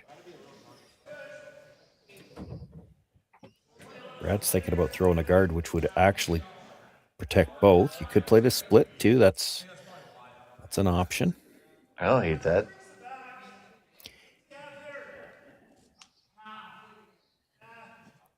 Could make a play to the back one too if you want to keep the blank alive. You don't have to kill it, but you make the play to it. Then you're either going to have your chance for 2 or probably McDonald has to kill it.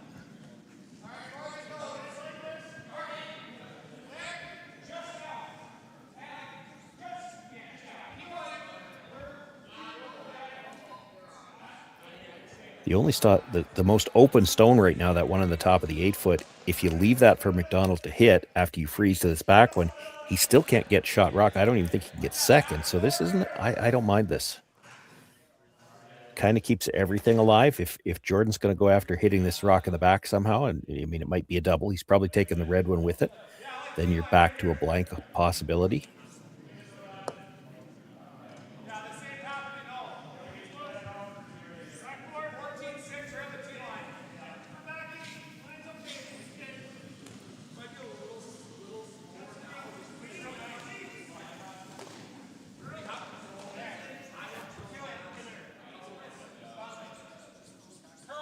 Swinging this one around the outside, and it's going to come on down to that back one.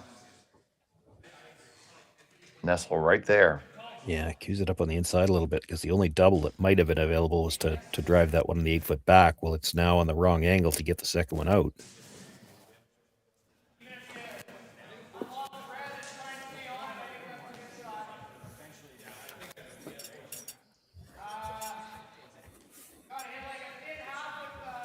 Do have the slash in the other two, but you would lose the shooter most likely. Yeah. So he's actually going to try coming off the one in the 8-foot, have the shooter come into that stone that was just thrown. You're still going to move the back one, might kill it, but he has to break the existing freeze. That red one back there's not really helping you right now.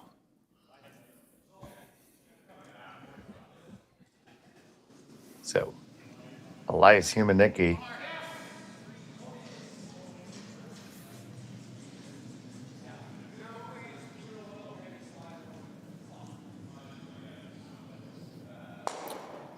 that's way off the mark.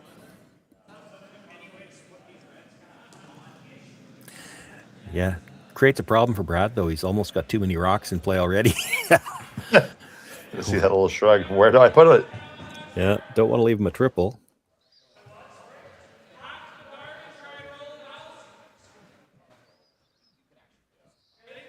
The split on that stone in the 8-foot still might be the best option. Well, he's looking at getting the guard out of the way and getting another one into the rings. That's great if you make it. That's a tough shot.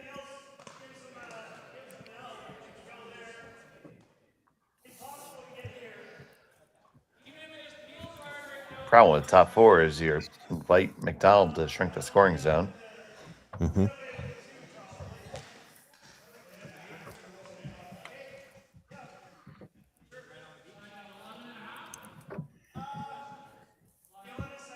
Looks like they settled on the peel. It's not going to be a peel. It's like a split. He wants to get the shooter into the rings.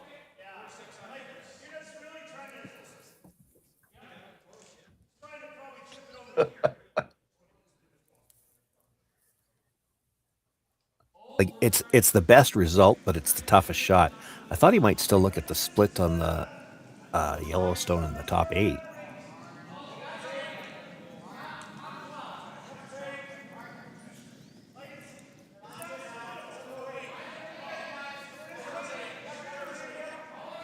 Calling for a tap weight here.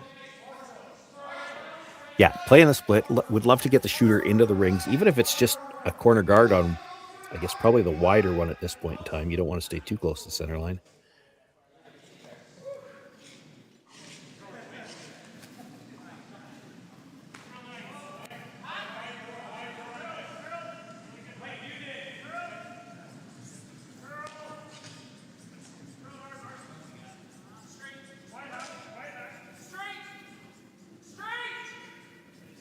Hard on the carve. It's past everything. But not quite. It does unlock that back freeze. Yeah. Question is, how can McDonald take advantage of it?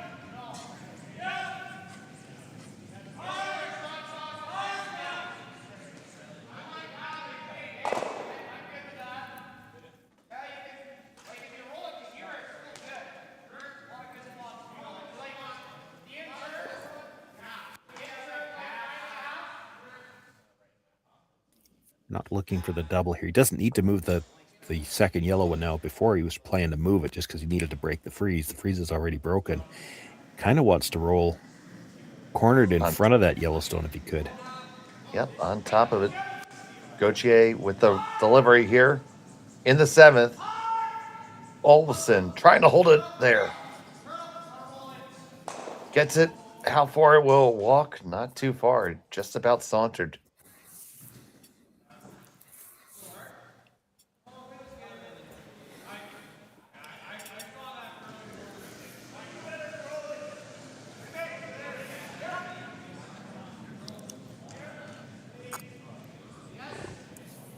Gives Brad a chance to get them spread out a little bit better. He can make the short angle run and roll all the way across the other side. I don't think he wants, I mean, he's signaling the other side, but I don't think he ever wants to be under the guard here.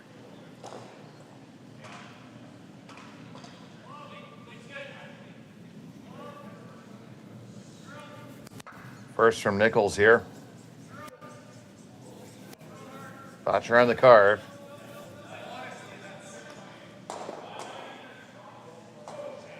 Move it, touch their own the way by. They still sit 3. Yeah, get away with that. It's not the way they wanted to hit it, but still no real obvious doubles.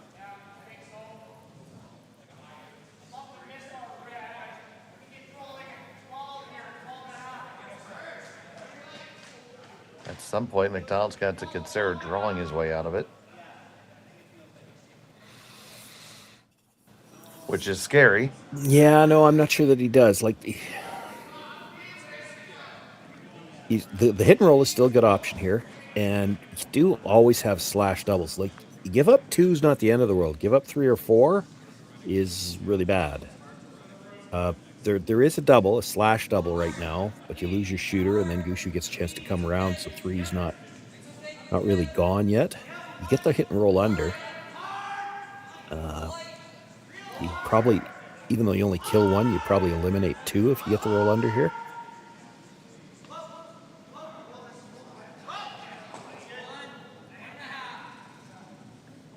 That's pretty good. Yeah, hard for that yellow at the back now to ever come back.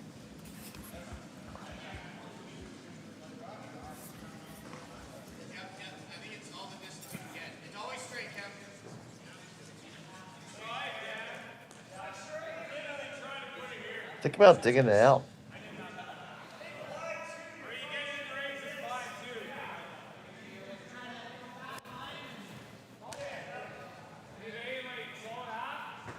You see there's about 6 inches of air there. Or just draw. Yeah. Problem with the straight draw is it's hard to bring any of the yellows back into play. Then you're just playing for 2 again.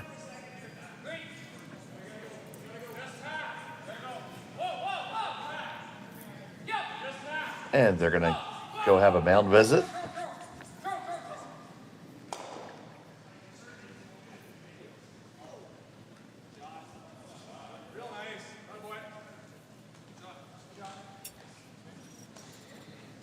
So in your mind's eye, what's the best shot? I'm not entirely sure. If you could, yeah. I don't love the top stone where it is right now. I wish they would have played a split on it earlier. You could still now, although I'm not sure you get shot rock, but you could be buried, sit 2, 3, and 4, and that stone at the back starts to look pretty lonely.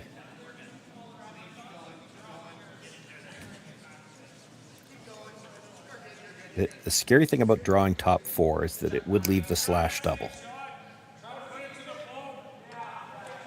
Makes the slash double. You're coming around again. You're going to have a shot for 2. If you're still thinking 3, you have to move that red stone at the back. And it's not easy to do. Taking a look at our other game, Mike McEwen has a 5-1 lead over Kevin Tuma. Playing the 7th end, Tuma has a hammer.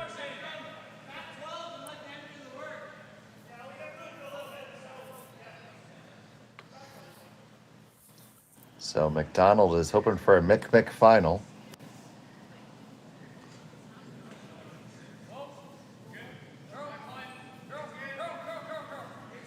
Wonder if that comes with fries.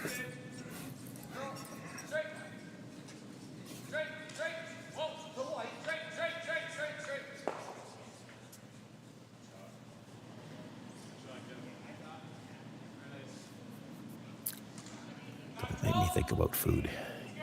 It was not nearly enough lunch. And if we go to an extra end here, there's not going to be a long turnaround for the next one either.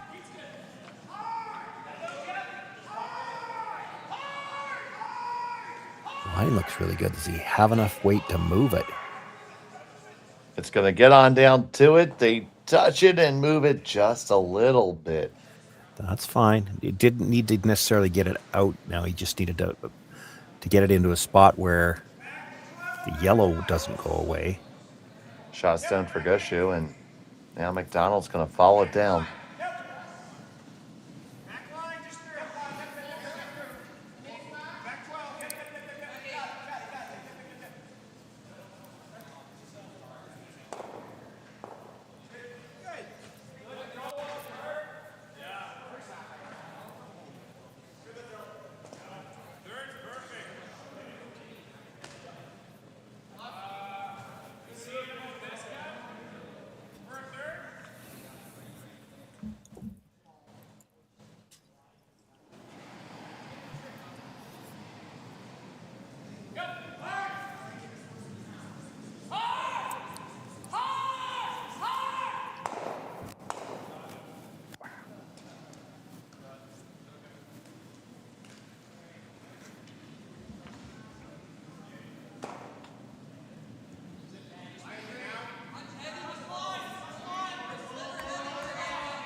On the way, trying to get on in there and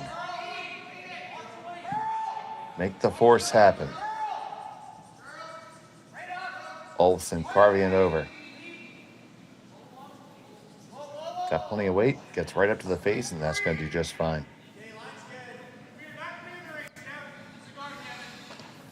Did move it probably a little more than they wanted to, though. Yeah. I have to think Brad's looking at the angle. I know Mark is. You don't have to play it now. I mean, you could draw. If you could get the draw to the inside of that red stone, it's still there on the last one. It's just we saw the last two. Neither one of them threatened to cross. If you could freeze right there, then the yellow angle is still there for... Well, if you could make it as a freeze, the last shot's there for 3.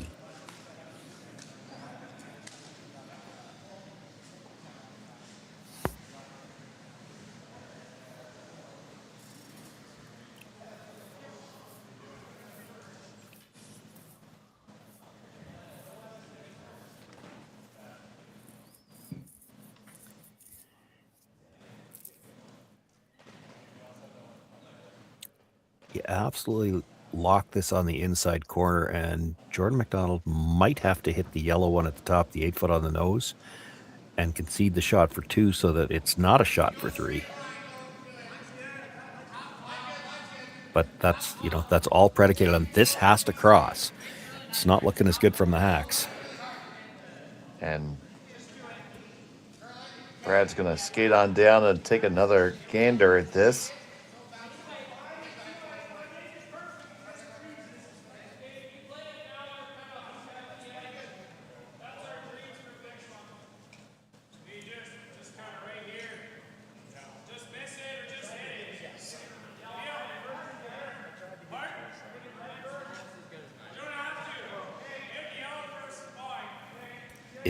I'm not sure he's looking at the run. I think he's thinking he can get there through the port.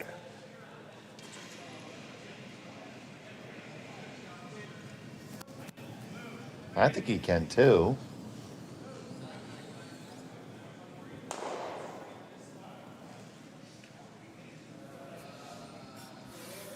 Boy, there's no plan B off any kind of rub here. And, you know, you rub that yellow one, you probably take away the shot you'd have had with your last one.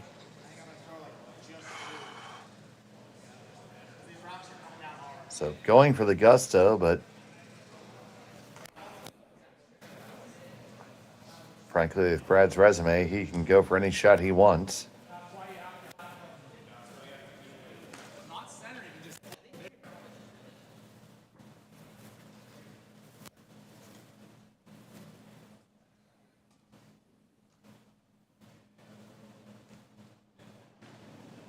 First of 2 here in the 7th. Got to go. That's all over the guard. It's not even have a chance now. They're going to try to manufacture a plan B here.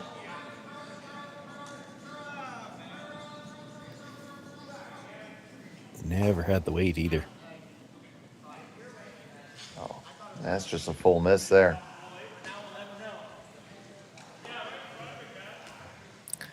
Well, he's got the angle in for 2. The easiest way to take that away is to hit that right on the nose. Right, take it. Yeah, take out the yellow. He's got the angle from the other side, but he's got the angle running from the other side, but the angles aren't as good in the house. Yeah.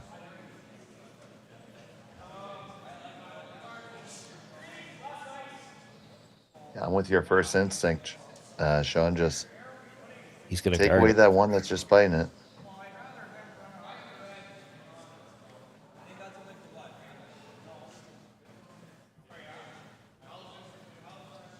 And Humaniki just threw his challenge flag. Second gets one of them per game. Well, the problem with the guard, I mean, it's got to be long. If you're tight with the guard, you know, the double run is no harder.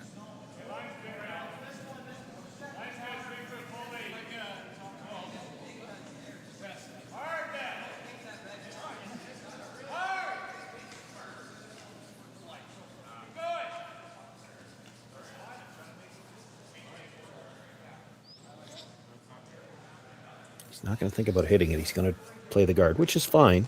You dare not be too tight on this and angle it to make it easier.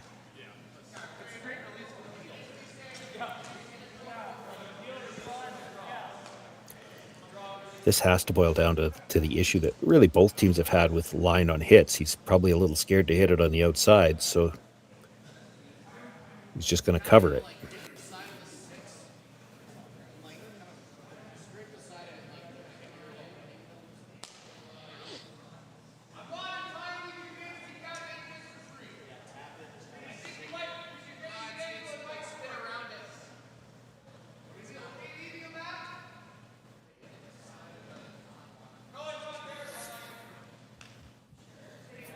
McDonald. Not sure what that option was that they were looking at. Yeah.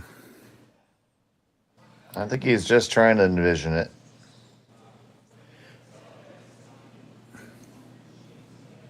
His last of the 7th. Looking to make this as difficult on Brad Gushue as he possibly can.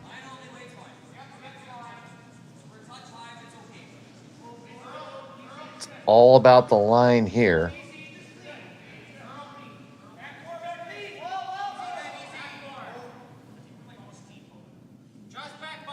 That's pretty good.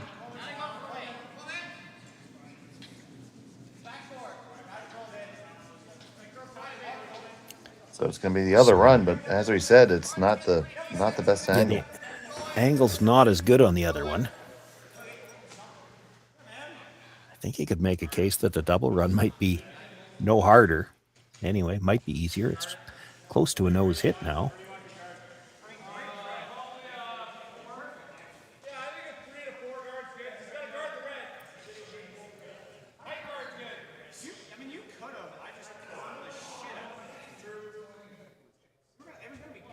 So Gushue settles in. He's facing one. It's got this long run back. Final stone of the 7th.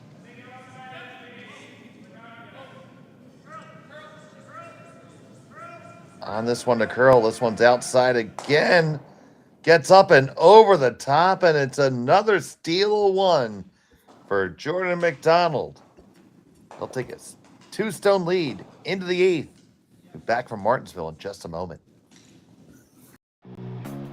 Who knew after 20 years in real estate I'd have to make silly videos for Instagram and come out behind a tree? Stu, we need to do this stuff. Why can't I just door knock into open houses like I did in the old days? That doesn't work anymore. Okay, so it's because I'm sitting here behind a tree. Come use us for real estate.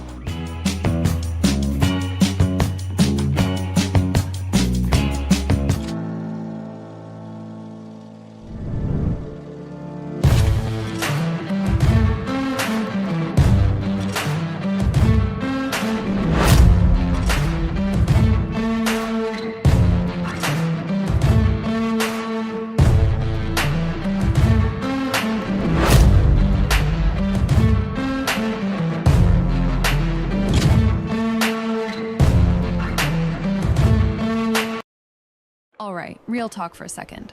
If your snack situation hasn't changed in years, maybe it's time for an upgrade. The Chocolate Lab makes legit chocolate that's worth paying attention to. That's it. Back to whatever you were doing.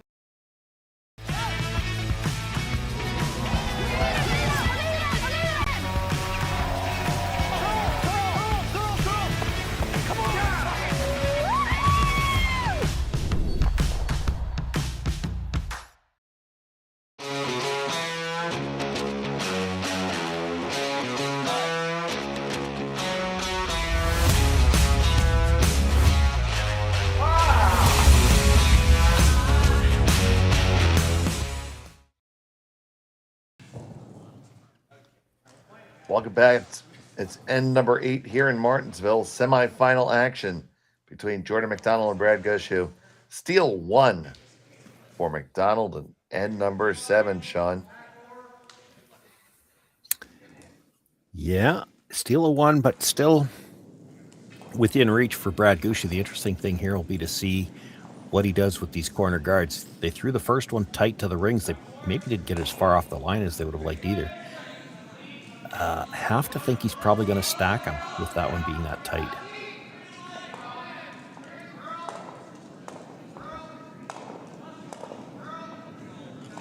Been back and forth. Both teams have had their opportunities, and McDonald's just got a better end of it by a little bit.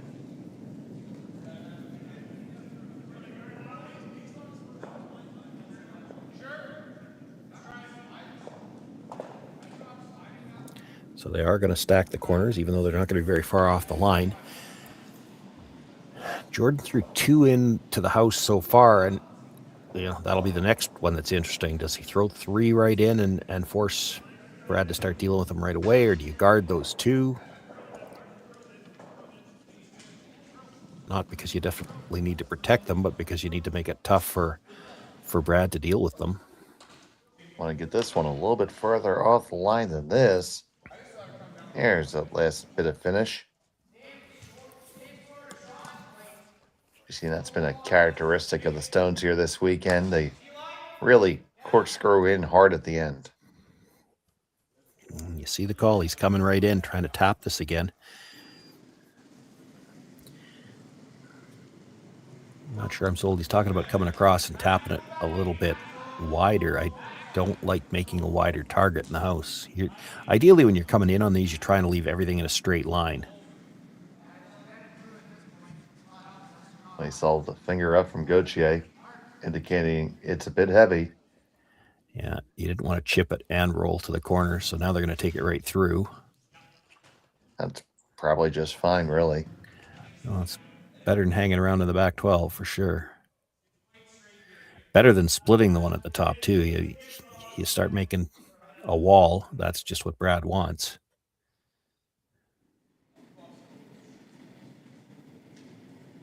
Brendan Botcher.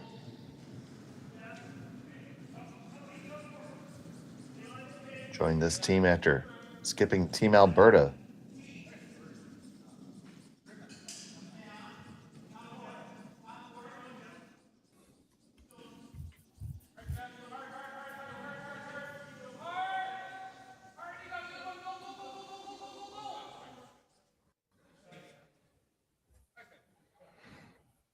And now the peels can start.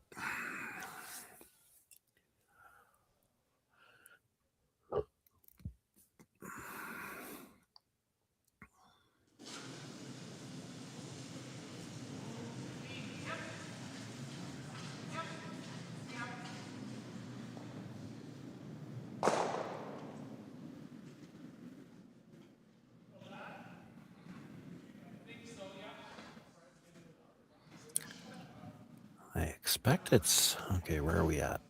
Seconds last stone. I would think guard, peel, guard, peel. Then you might think about looping around.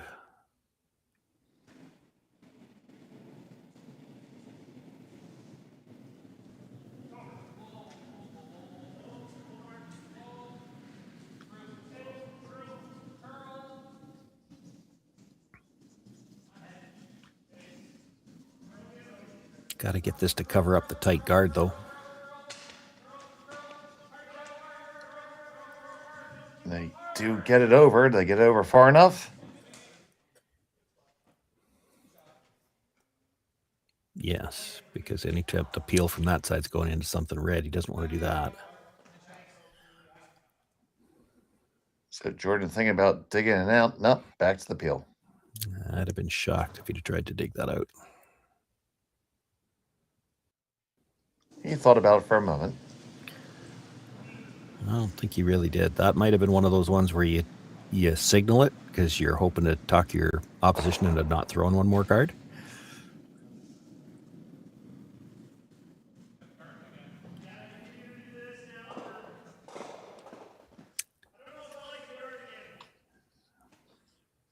Maybe he just did. Well, he might have. And I mean, there's a case for it anyway. You're on third's first stone here, and you'd like to score 3. You can't afford to leave a double. And so Mark Nichols is going to come on down and talk about this.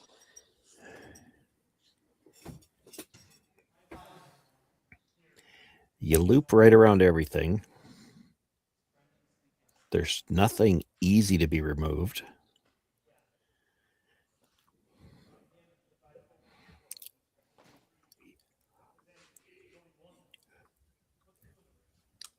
You freeze your own, they're trying the run back. If they miss it, you're going to have to guard.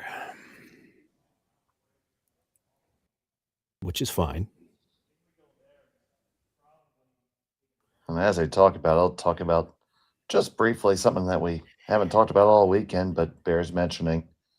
Brad Gushue, of course, has announced that this is his final season of competitive curling, and man, what a career it's been. 2 Olympic medals, 6 Brier titles, a world title, 15-time Grand Slam winner. What a showing by Brad.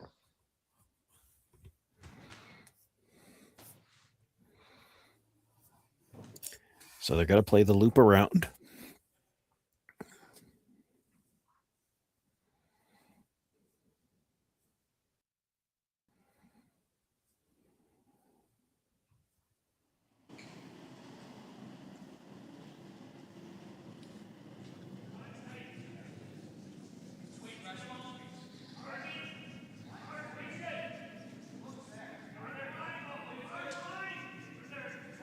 The scariest part of this is you make it really good.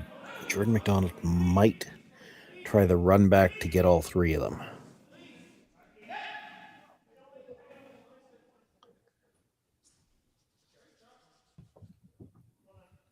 that's pretty good. Tough to get all three of them. I mean, it's not impossible. You play the run, catch about a third on the board side, and it goes towards the other one. You get all of them, the game's just about over. So Gushue with the heat. Olsen on the line. They're going to just catch the top guy. Yeah, you missed the one in the rings, and 3's in play now. Hang on to your seats.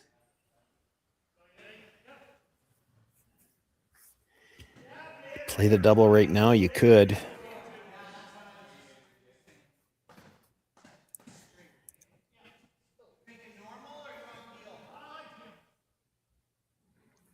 That's going to be the call here for Nichols.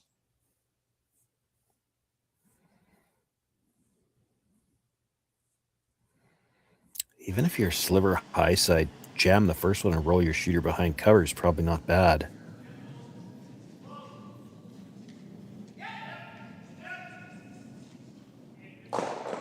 Gets the 1, gets the 2, and they lie 1, 2, and 3.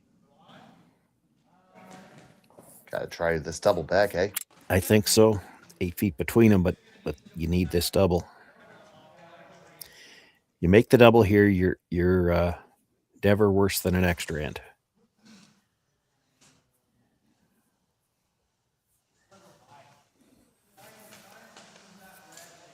So Gauthier lining it up.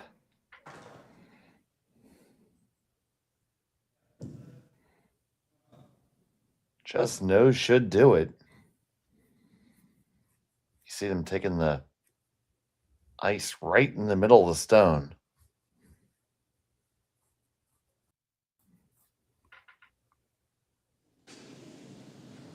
McDonald with his first here in the 8th needs this double takeout. Back and forth. It's close. Going to make it the other way. No.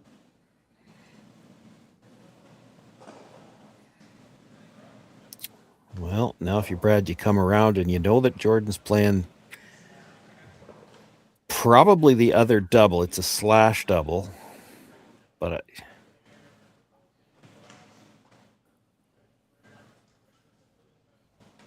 yeah, you're too far back there, and he plays the in-off double onto your shooter. I think you got to be up high, assuming you can get buried.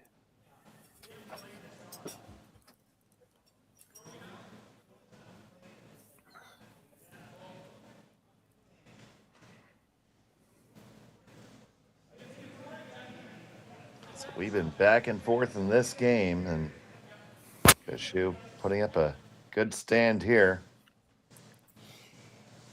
Even is fine. You want to force him, if he's going to play a double, you want to force him to play the slash that's in the house right now. Because if he doesn't make contact with the second rock, you're drawing for the win. Even if he does, he's rolling out, you're drawing for the tie. You don't want to leave him another double by putting this either too high, half open, where he can play the double across, something that's a little bit more natural. Yeah, 'cause that slash is tough. Not easy. Yeah, it's tough. My God, we had the same thought at the same time. Scary.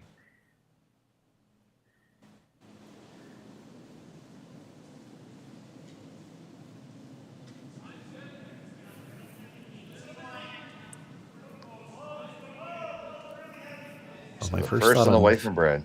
My first thought on this one is it's not light. Should come down when it starts to curl. That's digging in. That's going to be a lot closer than they want it. Yeah, it's way too deep, because he could come off the other one now, play the double into that one, and his shooter stays in front of the back stone if he makes it.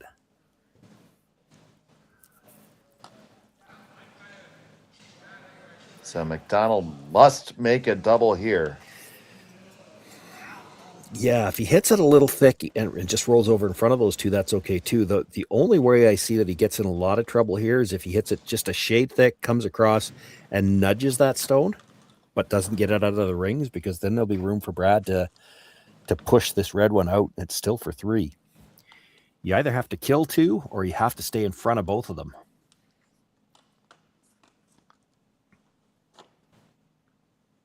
drama here brewing in Martensville. Last stone for Jordon McDonald. Numanicki picks this up right out of his hand. Got to hold it on to it. Get the one across the way. Yes, you make it. And you roll up under cover to boot. Jordon McDonald. Let's see that again.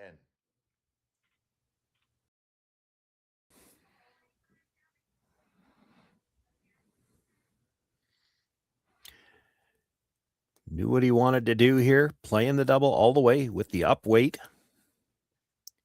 Hits it just exactly where he needs to. A little bit more spin, and he could have made this shot next to impossible, but there is room for Brad to push it back,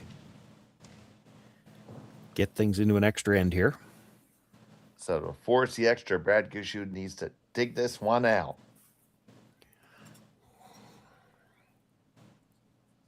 And hold the shooter. Final stone of the 8th end.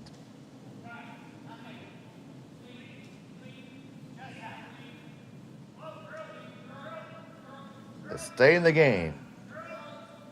Nichols on the carve. Can they push it over? Back and forth. It's pretty close. And they make it. And we will have bonus curling again here in Martensville. Back in a moment on Curling Stadium.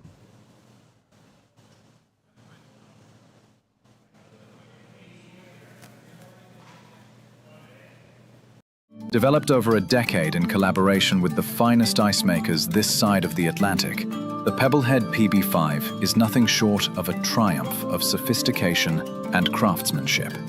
Weighing less than half its lumbering copper predecessors, yet boasting tenfold their durability, the PB5 delivers perfect, consistent ice, time after time.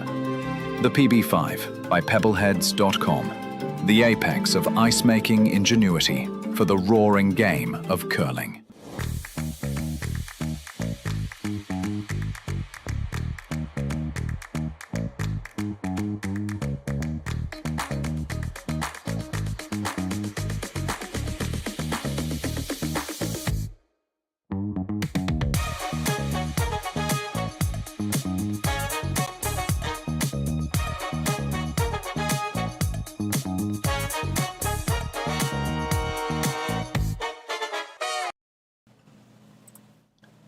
Welcome back. 9th end. It's all tied up here. It's extra end time. Jordon McDonald's going to have the hammer here in Martensville. It's the semifinals. Looks like both teams are taking a brief nature break here. So, update you of is Mike McEwen taking the win over Those other guys, Kevin Timu. Kevin Tuma, yes, their opponents. And they are awaiting the winner of this game. Take a look at all the folks watching here at Martensville. And they're watching that other tournament too. I know I am, so I don't blame them one little bit. I have hardly watched any of it so far. It doesn't help that a couple of the games seem to want to be happening in the middle of the night. Definitely maybe a bit of a vampire, that's for sure.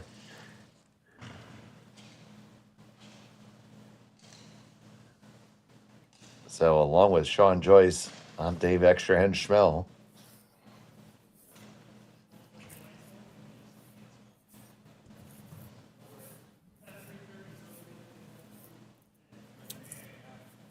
So you have to figure here as we start this extra, and Brad's certainly going to throw a center guard on the first one. I'm just wondering if they serve chili for lunch or something. That's taken a while. There is only one washroom in Martensville, so they might have to take turns. McDonald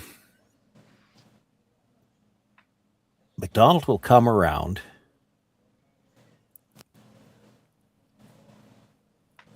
You do see this increasingly nowadays. Depending on how good the first come around is made, Brad might throw the freeze, knowing that if he throws the guard on the 5th stone of the end, he's still going to be in the same spot after 5. It's just that McDonald will only be sitting 1. There's only 1 that he's going to have to deal with later on. It's the tricky spot about this when you get into a spot where you have to steal like an extra end. You can throw your double centers right away, but if the other team makes their 2 shots really good, they've got 2 frozen at the top of the forefoot. You have to deal with those stones before you really get into a steal position. If it takes you 2 shots to get those moved, both your guards are gone by then.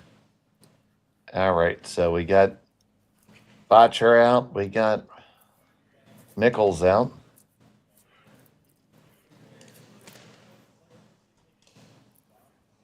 Here comes another player.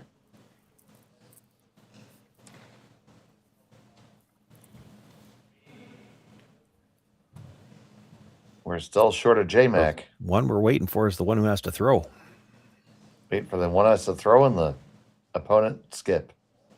I think he just got back. That was Jordan that just came running across. Oh, it was Jordan? Okay, yeah. That's right. Humanicki has the red toque. And so there's Olofsson, Gauthier, McDonald. So we're still short 2.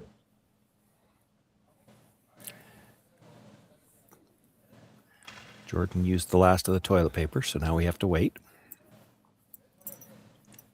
And we see we're not short 2. See, they were hiding one there. Oh, there it is. And I see a couple of sixels of beer there on the warm room side. I wonder what they're serving on draft here at Martensville.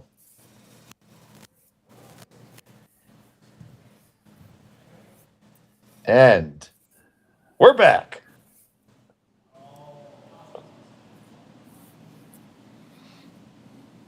After washing his hands for sure. Opening stone of the extra.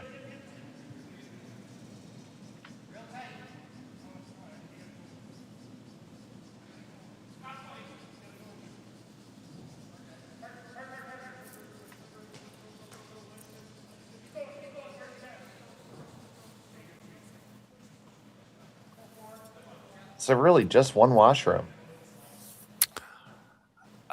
Well, unless they wanted to wander upstairs, but there might already be a lineup for that one. That's where they can serve the alcohol.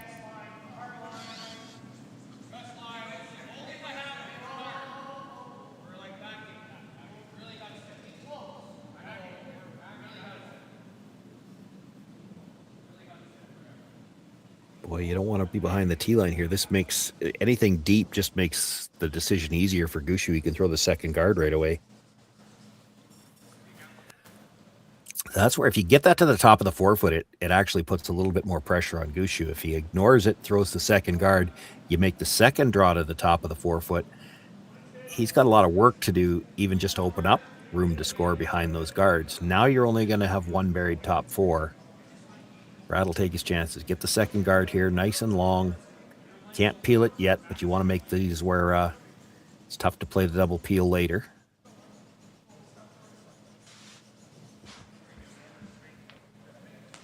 That's pretty good.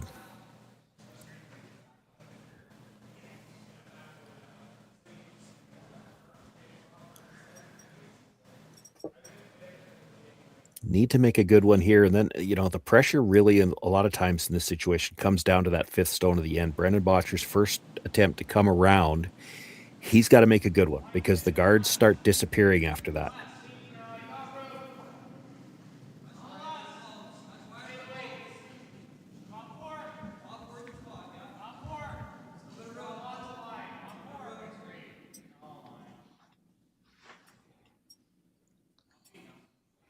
Want to get this one in a good spot. Yeah, and they're not going to get it where they'd like it. It's hanging out on them. They'll get a good piece of the top 4, but there's room for Brad to get to the inside of that. This is definitely your chance to make, like I said, you make a good one here. The peels start happening, but if you got a rock in a good position with this first one, you know you're always going to have something with your last one to try to set up the steal.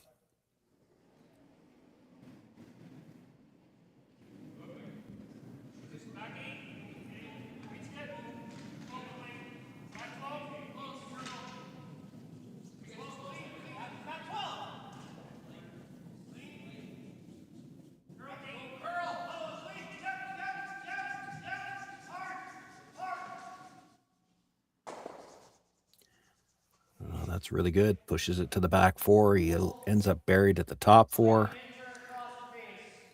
Now we try to run back the whole shebang. Yeah, even if he does make the double peel here, though, that the situation in the house is good enough for Brad. You can play a single guard for the whole end, and then on your last one, make a decision if you're going to tap that up. It's only one.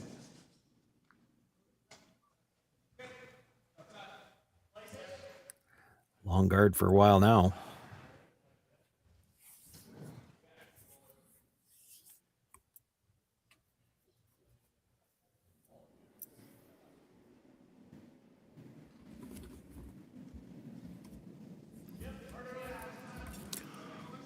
That line looks a lot tighter than Jeff's was. More rotation. Also looks a lot lighter.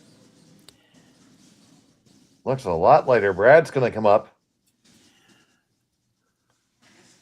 And will they get this across the hog line? Yes. The rotation saved it. You can drag a rock a lot farther when it's got that extra rotation. Also held the line better. And now there's more separation.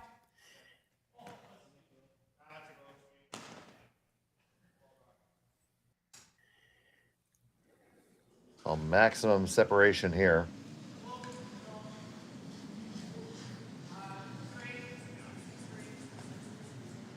Just playing a straight peel. Don't think they can get it that high again.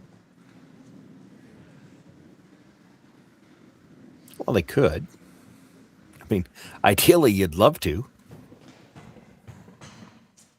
I think this is, when it's when Brad's taking this long to take the call or to make the call here, I think this is more a case of giving Jeff Walker a couple of extra deep breaths before they have to sweep another one. And in fact, you'll notice here, and this is rare. Usually they put Brendan Botcher on the outside. He's the inside brusher on this one because he's not breathing hard yet.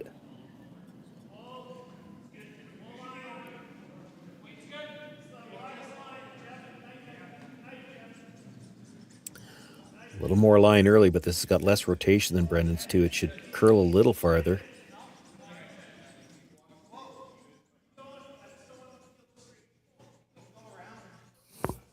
And Walker drags that up to the center line. It's a lot closer now and a bit of an angle. Had to bring it, though, because they had to get that last as much curl as they could.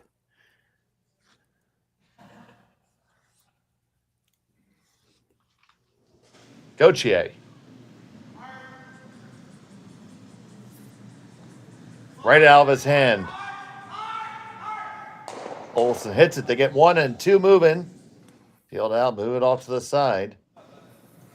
Does kind of block the draw path, likely on the intern side.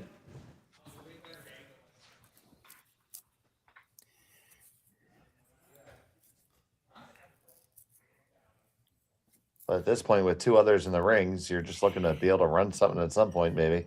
Yeah, maybe. You're going to play single guards here, and then you have to make a decision. Are you playing straight peel, or are you playing it for the run back? Because you keep trying run backs, and if you just miss it and leave another rock in the way,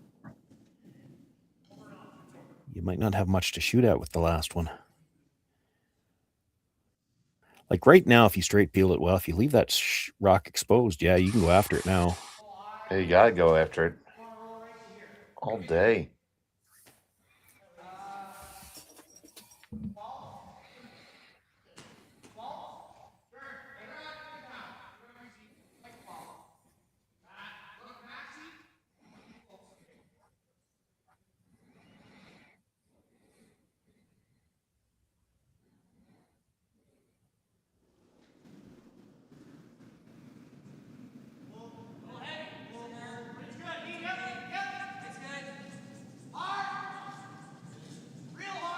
Does not have a lot of line.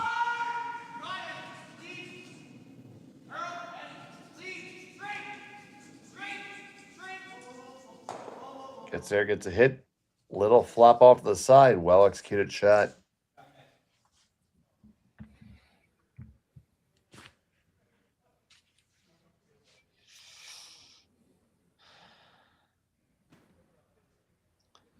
So Gushue looking through the options.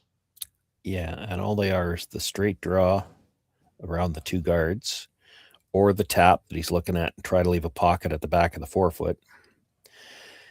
The problem with the tap to the pocket is it's not going to leave your shooter in a great spot. Like if you could make the tap and leave your shooter in a good spot, it's a lot more tempting. Brendan's the way Brendan's looking at doing it's probably a better result. Like you get that rock on the top of the forefoot, get behind cover, and start to leave a pocket on the other side. Do you ever have the gumption to throw another guard? No, because the peel is just too easy, and you might need to sit just because of way things are sitting right now. You come around, you know Jordan's going to peel the guard, might play a double peel, and you should have some kind of shot to sit two.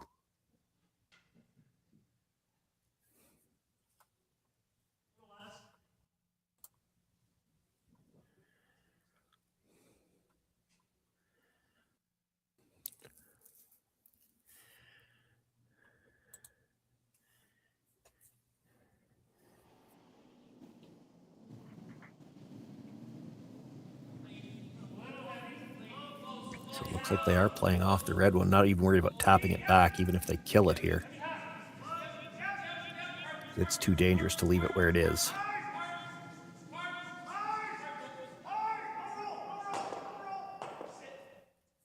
They clip it, they roll, and they are shot stone.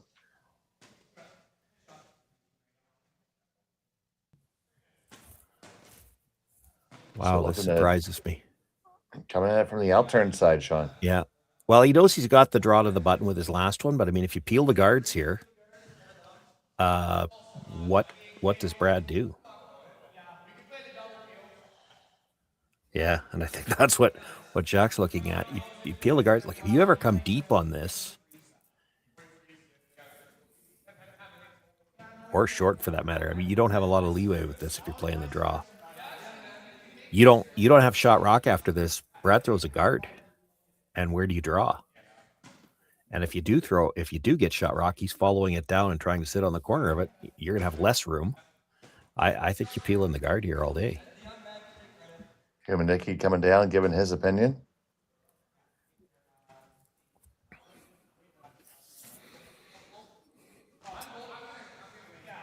And then Brad's got to make a decision. Where do you put the next rock?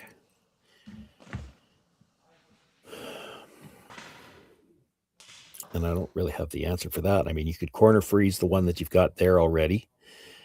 Then he can't really play the hit because it's going across into the red on the other side. You could draw split center, half in the forefoot, and put it where you can't really hit either rock on the nose to score. So here's McDonald on the peel. He makes it. They clear it. Nothing but net.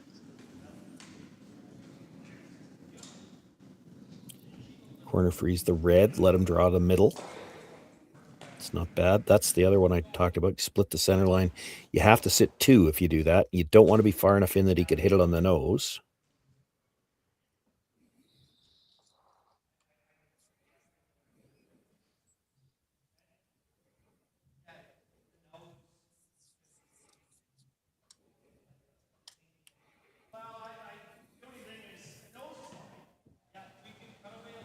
Yeah, there's probably a case to be made for that. If you're going to play to the red one, maybe just hit it rather than try to make a perfect freeze. I mean, if you hit it, you're sitting two. He can't hit either one of them on the nose.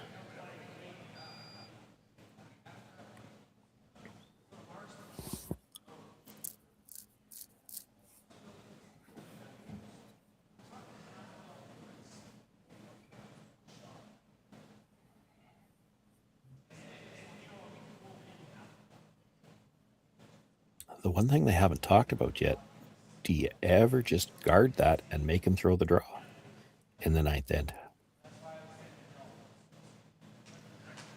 It's been a minute since he's thrown one. Yeah.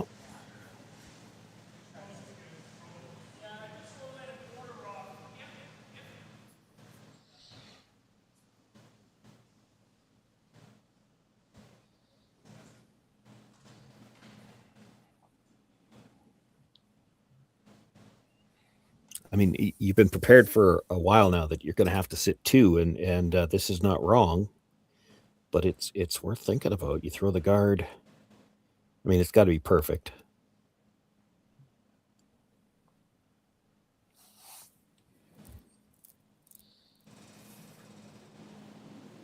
Final stone for Brad Gushue.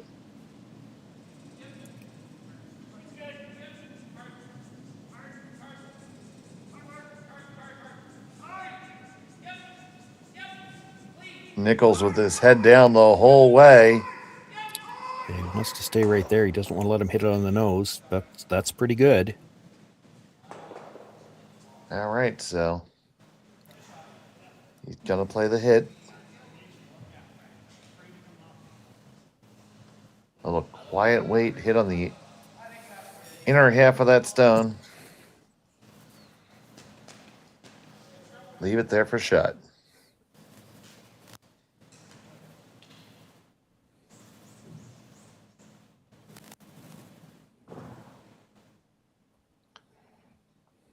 Jordon McDonald facing 2 here. Tied up with the hammer in the extra. Make this one for the game.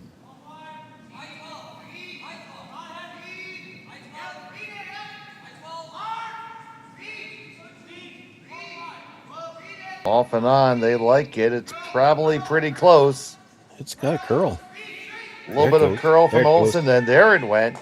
And he makes it no problem, and that's going to be a win for Jordon McDonald over Brad Gushue by a score of 6-5 in an extra, and he will beat Mike McEwen in the finals. And Sean, wow, back and forth, left and right in that game. Yeah, right up to the very last end. There was a couple of ends that went back and forth a few times, and Brad, I mean, to his credit, he got what he wanted. He made him look at 2, had to make a delicate shot. Sometimes the other guy makes a shot. It's got you can't control what the other guy can do. You can only control yours. And Shawnee and I will be back at 3:30 for the finals from Martensville. So for Connor Sims and Sean Joyce, Dave Schmel saying, see you later. Hey, Mark, you ready for this game tonight? Yeah, I'm excited, man. Cupsy, what are you doing over there? Don't worry, boys. Was just on AztecSafety.com, took a fire extinguisher safety course. Paul, I'm putting out the fires from now on. Woo!